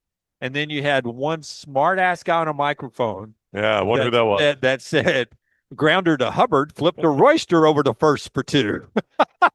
Did he at least laugh? Yeah. Oh, God. Good. At least laughed. The crowd laughed. I don't know if Dale Murphy did, but the crowd did. Of course, that couldn't happen because Hubbard and Royster were teammates, and Murphy could have been his Philly years, I guess. Yeah, could have been. That's right. Philadelphia Philly years. When Tom Glavine had to plunk him. You remember that game? Yeah.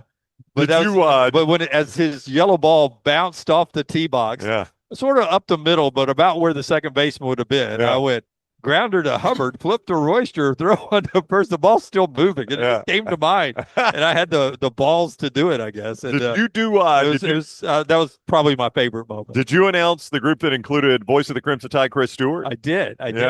That turned into Greg McElroy, John Parker Wilson, and Chris Stewart. That's right. And I said for Chris, I think Retief Goosen was their pro. He was. I said.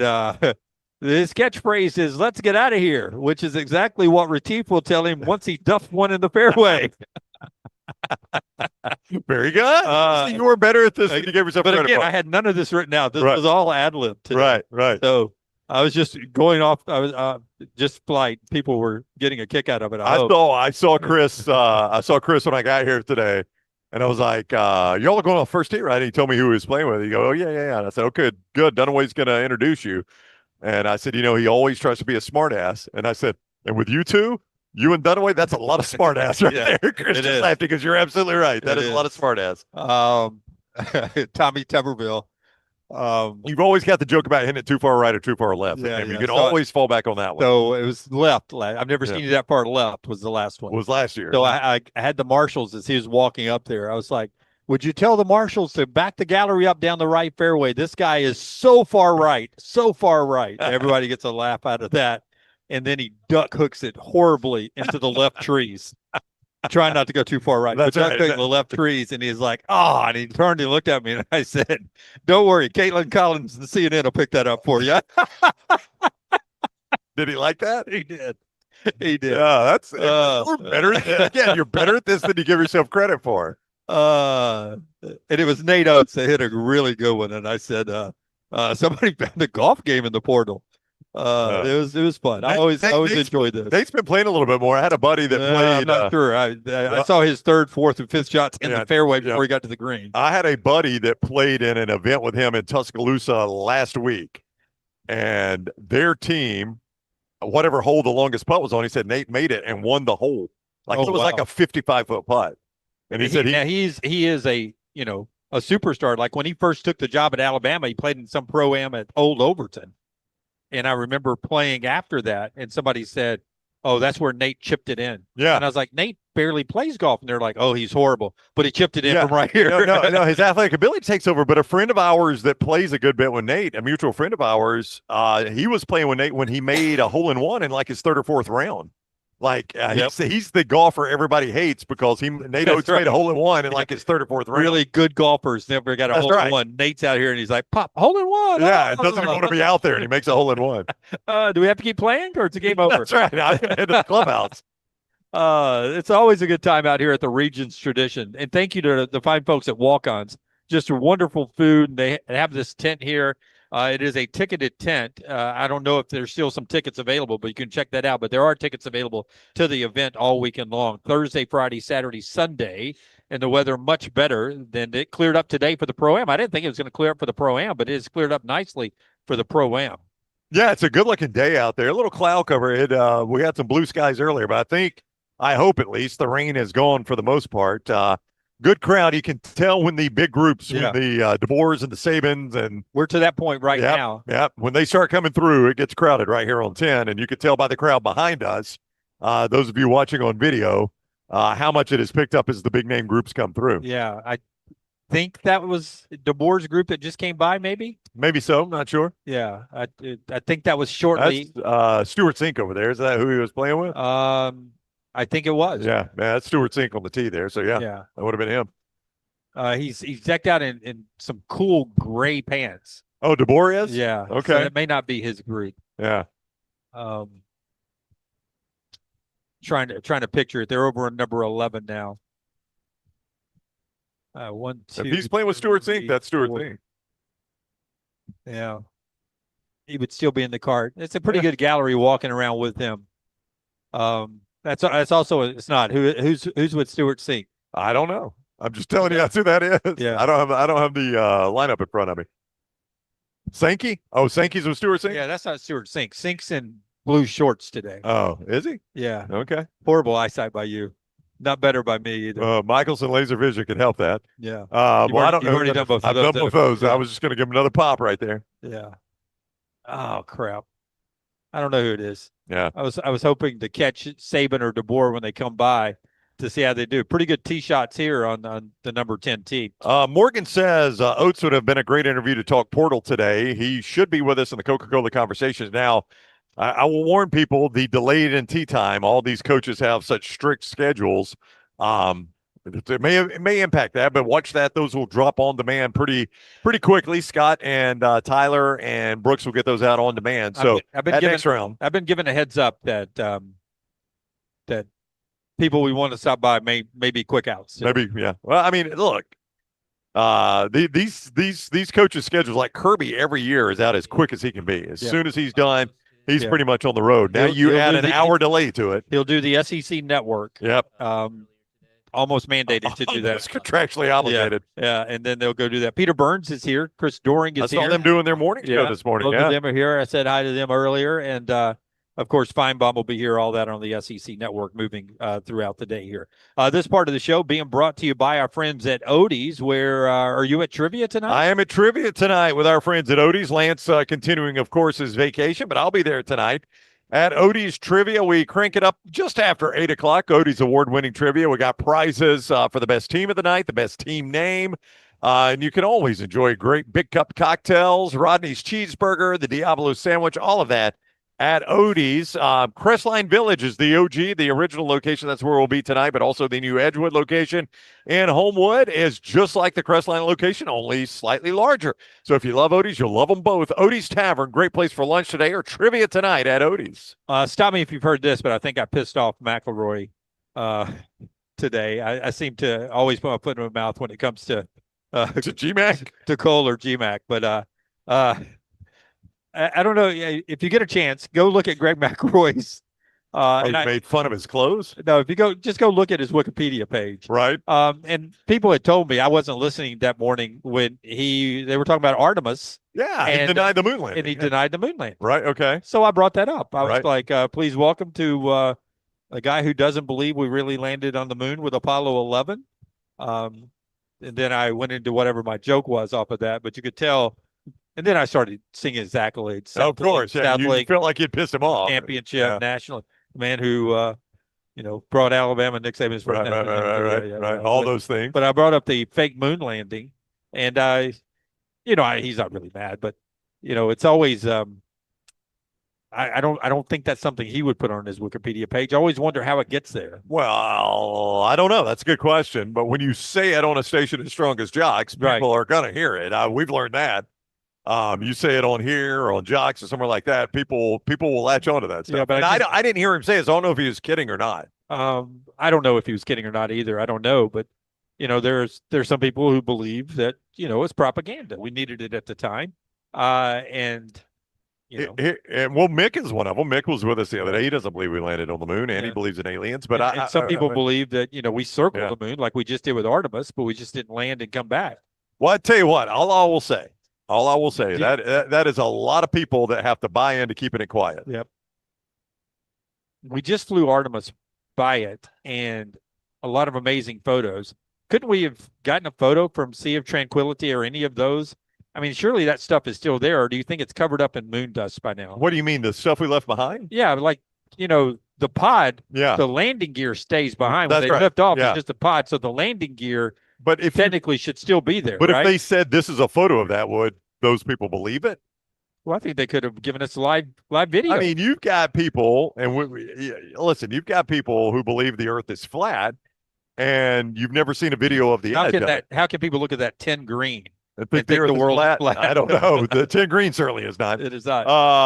But I mean, they ignore a lot of evidence, and there's, again, I'll say, if you'll just fly somebody to the edge, take a photo of the edge, I'll start to believe you. Yeah. Nobody's ever done that. So, I mean, that's going to be photo number one we need for the argument that the Earth is flat. Yeah.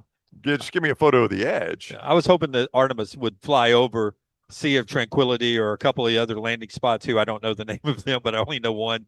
It just shows there's the landing gear. Well, there's a big place. There's the mobile car that we didn't pack up and bring back with us either. But that's kind of like you saying, I went to Texas. Oh, did you get a photo of Jerry World? Yeah. Well, no. I mean, Texas is a big place. I wasn't anywhere close to there. So the moon's a big place. Feels like we could have pictures of that. But again, it may be covered by dust. It may be covered by dust by now. I assume. I don't know how we got stuff hitting it. Comets and meteorites hitting it all the time. I hope not. I'm sure there's holes. That's where the craters come from. Well, yeah, but I mean, if a meteor is close enough to hit the moon, do you know how close that is to Earth? That's closer than anyone has been to Earth since probably the one that killed the dinosaurs. I mean, there's some meteors that hit Earth. the fragments of, but Yeah. not like a meteor, big. I mean, they did, yes, historically. Yeah. But they have not recently. Like, didn't that old girl in Sylacauga get hit by one? Yeah. She's like the only human alive that's ever been hit by one, right? Alive, yeah. But there have been others that, they got hit and killed. They found them in the woods or things like that, right? I've never heard that story. The meteors? I just know the old girl in Sylacauga got hit by one, and it made big national news. Now, I think that was before my time. I think that was back in the 60s, wasn't it? Early 70s? It seemed like it was a 70s thing. Yeah. I don't know. I just don't know how things get on Wikipedia. Because with all of Greg's accolades, I don't think that would be on my Wikipedia page if I controlled it. I think Pete Golding's group, by the way, to answer your question. So that was Kirby. Yeah. The group before that. Yeah. Because Kirby was right before Pete. Yeah, Pistol Pete putting on the 10th, right? By the way, he brought Chris Malloy with him, the Ole Miss men's golf coach. Oh, really? To be his caddy today. Ole Miss won the SEC championship this year. Yeah. Men's golf. I think they beat Auburn for that championship.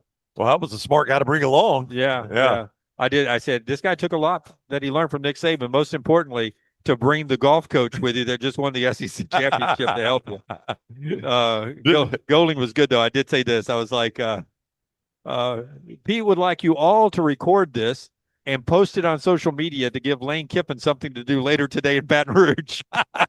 Pete like that? Pete liked that a lot. Yeah, that was pretty good. He got a big laugh out of that. He was very popular, though. People were getting autographs. I don't know if it's all Ole Miss fans, former Alabama fans. Yeah, I had just arrived when Pete was walking from the clubhouse down to the practice tee, and it looked like more than just Ole Miss fans. I do think he's a pretty popular guy, first of all, for his time. He wasn't when he was coaching. I know. I was about to say for his time in Tuscaloosa, and then I was going to say, although when he was in Tuscaloosa, all people did was bitch about him. But I think he's popular because of that. But I also think people got behind Pete Golding that don't even care about Ole Miss because I think they felt like Lane Kiffin shafted Ole Miss and Pete took over what appeared to be a difficult situation. Now, it's a difficult situation in terms of I got to go coach in the playoffs, not necessarily in terms of you're coaching a bad team. You're coaching a team that was good enough to be one loss and in the playoffs and just a hair away from playing for the SEC championship. But I think they felt like Pete kind of got handed a bag and had to make something of it, and he did. And I think people appreciate that and get behind it. Now, look, if Pete starts winning at Ole Miss, he'll piss people off.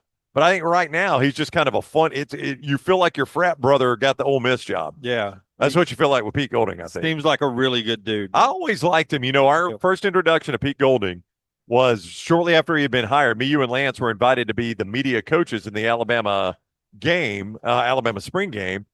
The head coach of our team was Mike Loxley, and the defensive coordinator of our team was Pete Golding.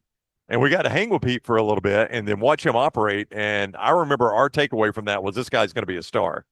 I really thought that guy will be a slam dunk head coach somewhere. I got to do that 3 times in my career, but I didn't get to do it one time after I did it with you two. We killed it for you? Did we do something wrong that day? We left early. You know that, right? We had Lance with us. We left mid-third quarter. We did leave mid-third quarter. Yeah. Now, it was pretty hot and sunny down there. I was ready to go. And at that point, we weren't doing anything. No, like the year I did it, the last time I did it without you guys. Right. When Lane Kiffin was the OC and Lane was coaching the team I was with. We were in the visitors' locker room. I had a headset on. They gave me a headset. Oh, really? Yeah. So you got to listen. I got to listen to Lane calling plays. Yeah. Really? Yeah. So that was pretty cool. We did not do that. We just stayed out of the way. Yeah. We talked to a lot of people. Yeah. Coach Saban came over and thanked us for being the media coach. We're like, we are not going to do anything, but thank you for having us. And that's what we did. That's it. Yeah. And we left at the third quarter. Yeah. The most fascinating thing to me was just being in the locker room at halftime and seeing and talking to people like, no, this is really the way it is. And it's not at all what I envisioned a halftime locker room looking like in a college game. Yeah. It was kind of chaotic, honestly. You had Loxley on one side. They had the overhead projectors like you used to have in high school. They had Loxley on one side, and he's barking at the offense. Golding on the other side barking at the defense. We're standing in the middle, and you really couldn't hear anything. It was nothing but noise because both guys are just barking, and Saban is right there with us just walking back and forth between them with a big old chaw in his, in his cheek. Through the chewing tobacco and spitting to calm him down. Yep. A calming chew of tobacco. And a spring game, by the way. Yeah. That's what the guy, he was a man of habits. Going back over to the offense to say something to them, then over to the defense. That's right. A lot more time with the defense to say something to them. And then when he got done, they all get around Saban, or when the two assistants get done, they get around Saban. He said something to him, and they run back out on the field. And Saban was actually very calm. I mean, it wasn't like some hellfire and brimstone preach like the assistants were doing. I was really surprised that that's what the Alabama locker room was like. All right, one more segment to go. The expanding college basketball tournament is a storyline, a topic out here. We'll give our thoughts on that and call it a day out here at the Regions Tradition. Coming up on the other side, this hour being brought to you by our friends at Champy's Chicken. Your chance to go by and get great Southern fried chicken that's brined overnight, cooked to order. The Mississippi Delta recipe tamales that are unbelievable. If you don't like tamales like I don't, but I love these because they're the Mississippi Delta recipe. They come with a little heat and a lot of flavor. And that's everything at Champy's Chicken on Highway 119 in Alabaster. Go by and see Sterling and the crew. One more segment to go, live from the Regions Tradition. This is the next round. Twitter at The Lance Taylor. I'm attorney Alexander Shinar, Alabama born, Alabama raised, and ready to fight for your rights. I have one of the largest firms in Alabama, and we are here to help you get the compensation you deserve. Call me, Alabama, 323-1000. No representation is made that the quality of legal services being performed is greater than those of other lawyers. Sterling and the fine folks at Champy's Chicken on Highway 119 in Alabaster want to welcome you in for a great lunch or dinner starting at 11 a.m. every day. Chicken that's brined overnight and cooked to order, and the taste of the Delta with those Delta recipe tamales. Champy's is perfect for all your tailgating needs this football season. You can also choose Champy's for your next party, wedding, or birthday. Great food, great people. Champy's Chicken on Highway 119 in Alabaster, and everything online at champyschicken.com. At Central State Bank, we are large enough to serve you and small enough to know you. Manage your money with ease, whether it's mobile banking, hassle-free checking, competitive loans, business solutions, or personalized financial advice. We're your hometown bank with big-time service. Visit us today and experience banking made simple, because at Central State Bank, you come first. Member FDIC. Think about the best summer nights of your life. How many of those were in a great t-shirt? Visit nextround.store to get the perfect t-shirt for the next perfect Southern night. Nextround.store, the memories are waiting. Stop by the New York Butcher Shop and pick up the finest in certified Angus prime beef steaks and burgers, premium pork chops, ribs, and all-natural chicken cut to order just for you. Their chef-prepared entrees and side dishes are the perfect dinner-to-go choice for your family and are ready to heat at home. With a great selection of fine wines and desserts, the New York Butcher Shop is your one-stop dinner shop. 2 locations to serve you, Cahaba Heights and on Highway 119 in Greystone. The New York Butcher Shop, rare quality, well-done service. Hey, there's nothing worse than waking up to a plumbing problem. Don't get caught in a flooded house. Call the guys at Hemp Hill Services. Adam, Chad, and the team at Hemp Hill are the only ones I trust to fix it and fix it right the first time. Hemp Hill Services does it right and always at a fair price. For all of your plumbing, cooling, and heating needs, trust the name that Birmingham has trusted since 1954. That is Hemp Hill Services. Call now, 205-229-2090. That's 205-229-2090. Remember the name Way to Wellness if you're battling weight loss in your life. I'm Jim Dunaway from the next round. There was a time I was over 216 pounds until Way to Wellness helped me lose 45 pounds, and now for over 2 years, they've helped me keep that weight off. Here's their website, aplanforme.com, aplanforme.com. That's a great name for a website because there's no cookie-cutter plan. Everything is designed specifically for you. No contract, no sign-up fees, and your first consultation is free at Way to Wellness. This spring, make it a week the whole family will remember. The Regions Tradition, presented by Coca-Cola, returns to Greystone for championship golf and family fun. Watch legendary players compete, enjoy activities for all ages, and experience the excitement on and off the course. Don't forget to stop by Hole 10 following play on Saturday for a live concert featuring Blues Traveler. This is a week you don't want to miss. April 29th through May 3rd. Get your tickets now. Birmingham, it's official. The FIFA World Cup Trophy Tour by Coca-Cola is coming to town. On Thursday, May 7th, head to Uptown from 2 to 6 for your chance to get a free photo with the iconic FIFA World Cup original trophy. It's a once-in-a-lifetime moment for fans of all ages. Again, Thursday, May 7th at Uptown from 2 to 6. Your chance to get the free photo with the iconic FIFA World Cup original trophy. The FIFA World Cup Trophy Tour by Coca-Cola, because fan work is thirsty work.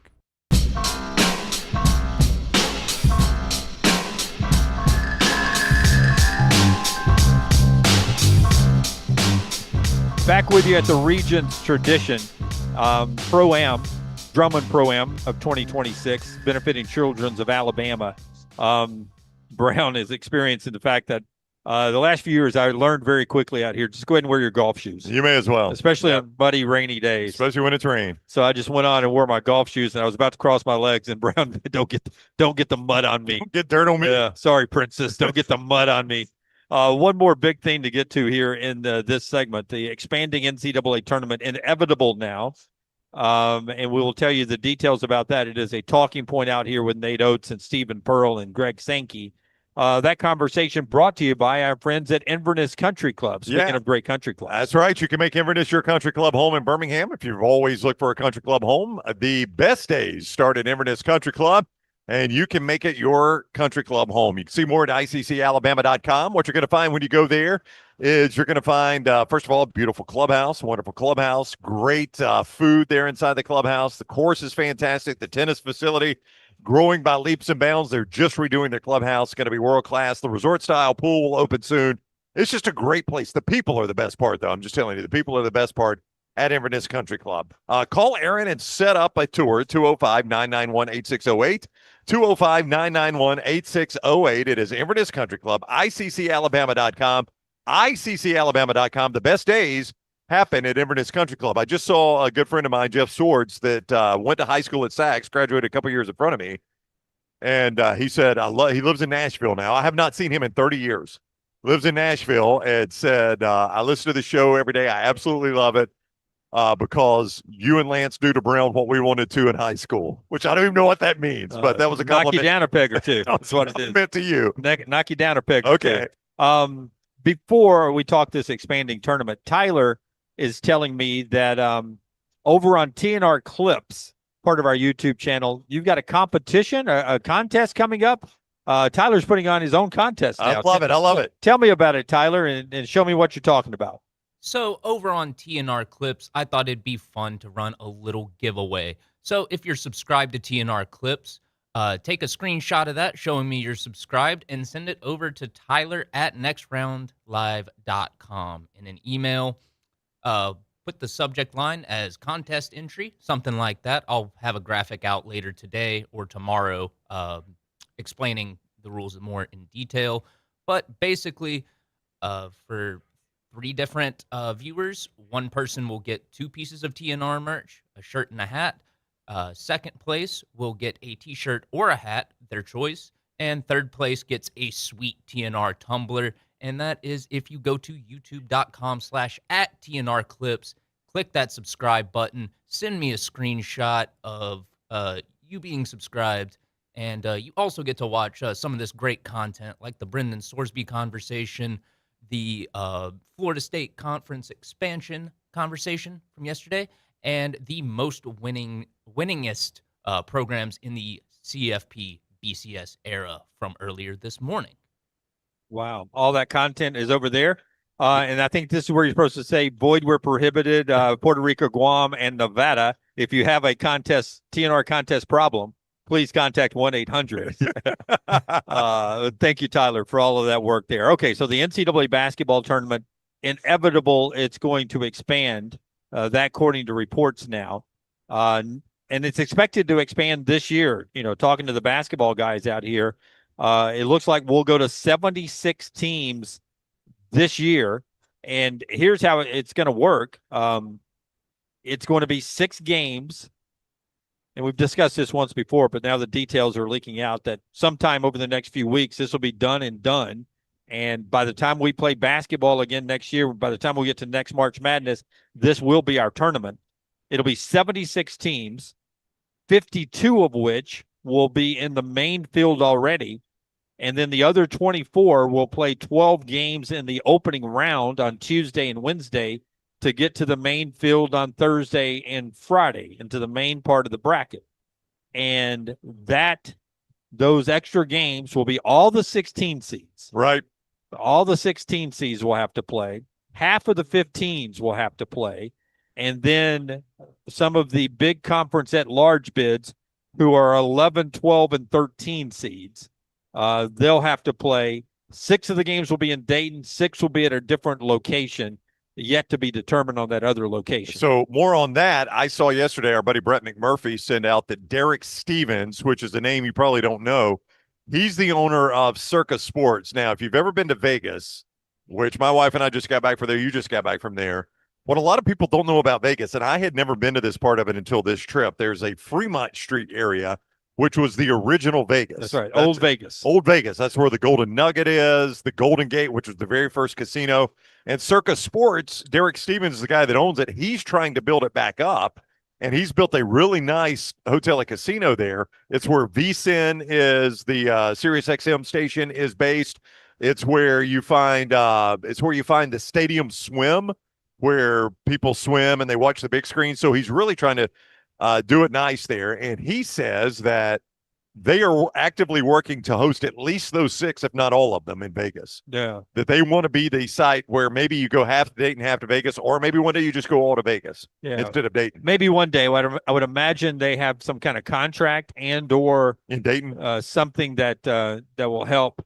By the way, Nate Oates has made a wardrobe change. He was not in shorts earlier. No way. So he's going to shorts? I think he was in pants. Maybe he was in shorts. I can't remember now. But Dayton's got some of them for a time being. I don't know if it's working out to the end of a contract. Yeah. Because of these first 4 games, or if they're just rewarding them for having these first 4 games for so many years of sort of helping them out and attending it very well. They've been so well attended there in Dayton. But Vegas will be interesting. It would be. If I've never thought of those as tournament games. I guess it feels a little better if you're going to Vegas. Maybe, I don't know. That was my question was going to be. These games will be 6 on Tuesday, 6 on Wednesday. Will they be a push now to do, like, I almost feel like at this point now, that should be part of our bracket challenge, those Tuesday, Wednesday games. There will have to be some online folks that do it that way, I believe. Some that will traditionally go with the 64-team bracket starting on Thursday, and that's probably the easiest to do. In the office setting, gives time to sort of build up to it. But online, I bet there's a 76. Well, the problem with including it in like your bracket contest is, like you said, it takes people so long to get their brackets in. Like anybody that's run a bracket contest knows they're on people until late Wednesday. Like you got to get the bracket in, you got to get the bracket in, you got to get the bracket in.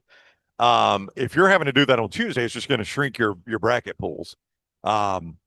I mean, people are basically going to have Monday and half a day Tuesday to get their bracket ready.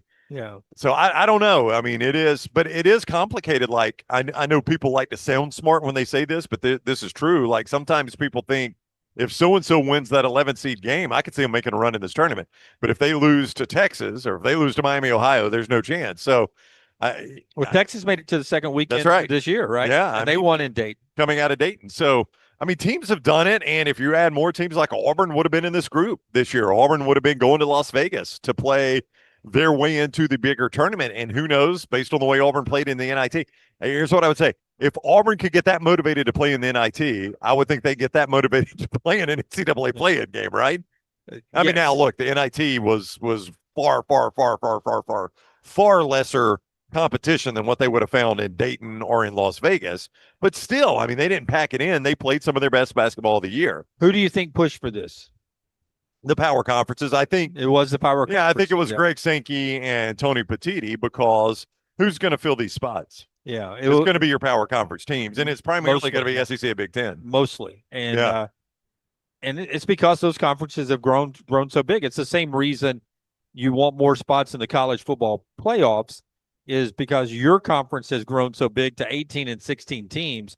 If we were still doing 4, like in the old days before we went to 12, you know, why have a 16-team conference or an 18-team conference where you're beating yourself up? Right. To maybe not even get into the 4. Yeah. And now with the 12, you just sort of feel like you need 16, which I think is the perfect number. 24 is a number that's being discussed in football. I'm okay with 64. But you have all these other auto bids that are eating that up. It's not the best 64 team. So right. I think I will be okay with this eventually. I didn't think I would be, but I'll be more okay with this than I was these first 4 games. I don't think twice about the 68 now. Like it used to be 64, like those Dayton games. Sometimes I watch them, sometimes I don't. Yeah. You know, it's the same thing I say about bowl games is If you don't like bowl games, don't watch them. I don't think the solution to I don't like bowl games, they shouldn't exist, is valid. If you don't like them, don't watch them. Nobody is forcing you to watch the Las Vegas Bowl or the New Mexico Bowl or whatever bowl it is. If you only like the big ones, only watch the big ones. See, I understand people saying now we're rewarding mediocrity, but you also don't have to watch those games. If you don't like them, don't watch them. Here's what I would love for them to do. And all due respect to the 16s, the Maryland, Eastern Shores, and everyone else who's tried to pull an upset or has Maryland, Baltimore County, whatever, UMBC, right. whoever's been the 116 to beat Virginia, all that. I don't like those games. And I would be okay if we took 11s and played 16s and 12s and played 15s, and eliminate them on Tuesday, Wednesday. I could to have a better games on Thursday and Friday. Yeah, but I would also say, I would imagine if you went back to our version or whatever the 1983 version of our show was back in 1983 when they were expanded to 64, you had people like us sitting there saying, I don't know why we're letting these other teams in. Yeah. If you don't win your conference, you shouldn't be in this. That's right. We've got enough teams right now to settle a national championship, but we're greedy and we're going to let these other conferences in. And 64 for us is what we grew up on. And we're like, well, that's perfect. 64 is the perfect number. It's a nice, clean bracket. Everything fits in. I can get all the good teams in 64. There was a little debate on Selection Sunday. Like now, the Selection Sunday show, it's not even going to be a debate. The bottom teams that don't get in, it's the Selection Sunday show on CBS is now all about just seeing where everybody gets sent. I think you're going to remove a lot of the drama from that because you're pretty much going to know the teams that are in. I know you're now 76 and 77 are going to get debated. Those are going to be such bad teams. I don't think anybody's really going to care. And with football, this discussion, and we're going to, the basketball is going to happen. This football discussion, I don't think is close to being resolved yet. 16 the expanded playoff, the expanded playoff, and those meetings are going to continue throughout the month of May, and maybe we'll get some resolution before we kick things off again on what the future playoffs are going to look like. But apparently, right now, to go to the 24 model, which would eliminate conference championships, the broadcast partners, I don't think, have come forward and offered up any extensive amount more money for those extra games. Right. And I was told, now this is not coming from Greg Sankey because he's out here today and I did speak to him, but I was told the SEC makes somewhere around $50 million just on the SEC championship game. That's revenue? Yeah. No, that's not profit. That's revenue. But it's a $50 million. There's a lot of profit in there. It's a $50 million event for the SEC, the championship game with the broadcast rights and everything. So if we're going to eliminate that and there's nobody stepping forward and paying more money for these extra games, why expand it until we get more money? And that's the whole thing. That's the Big Ten's rushing to do this. That's the way you're always going to sell it to the Big Ten and the SEC was, okay, these extra games are going to give you $60 million in revenue, and you don't have to do anything for it except play the games. Yeah. You don't have to go put on your own event. You just show up and play the games that we're going to put on. And it's 100% the Big Ten's pushing that 24. Yeah. Because that gets Fox into the playoff. Absolutely. Game. And maybe even CBS. And maybe in some other folks. Yeah. It takes it away from ABC, ESPN. Yeah. That's why they're pushing 24. So I would agree completely. All right, that's our show today. Brought to you in part by our friends at New York Butcher Shop, LT. Yeah, go see Brown. Go see Jim and the gang at New York Butcher Shop, Greystone and Cahaba Heights. The Duroc pork chops, the great chicken, the great steaks, the amazing sides, and wine. It is literally one stop. You can do an entire meal there. I do it often.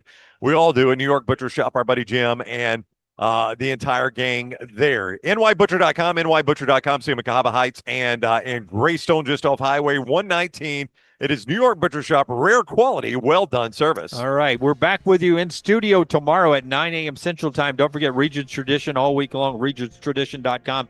Get out here and get your tickets and come enjoy just being outside and helping a good cause with our friends of Children's of Alabama. Until next time, God bless you and God bless America.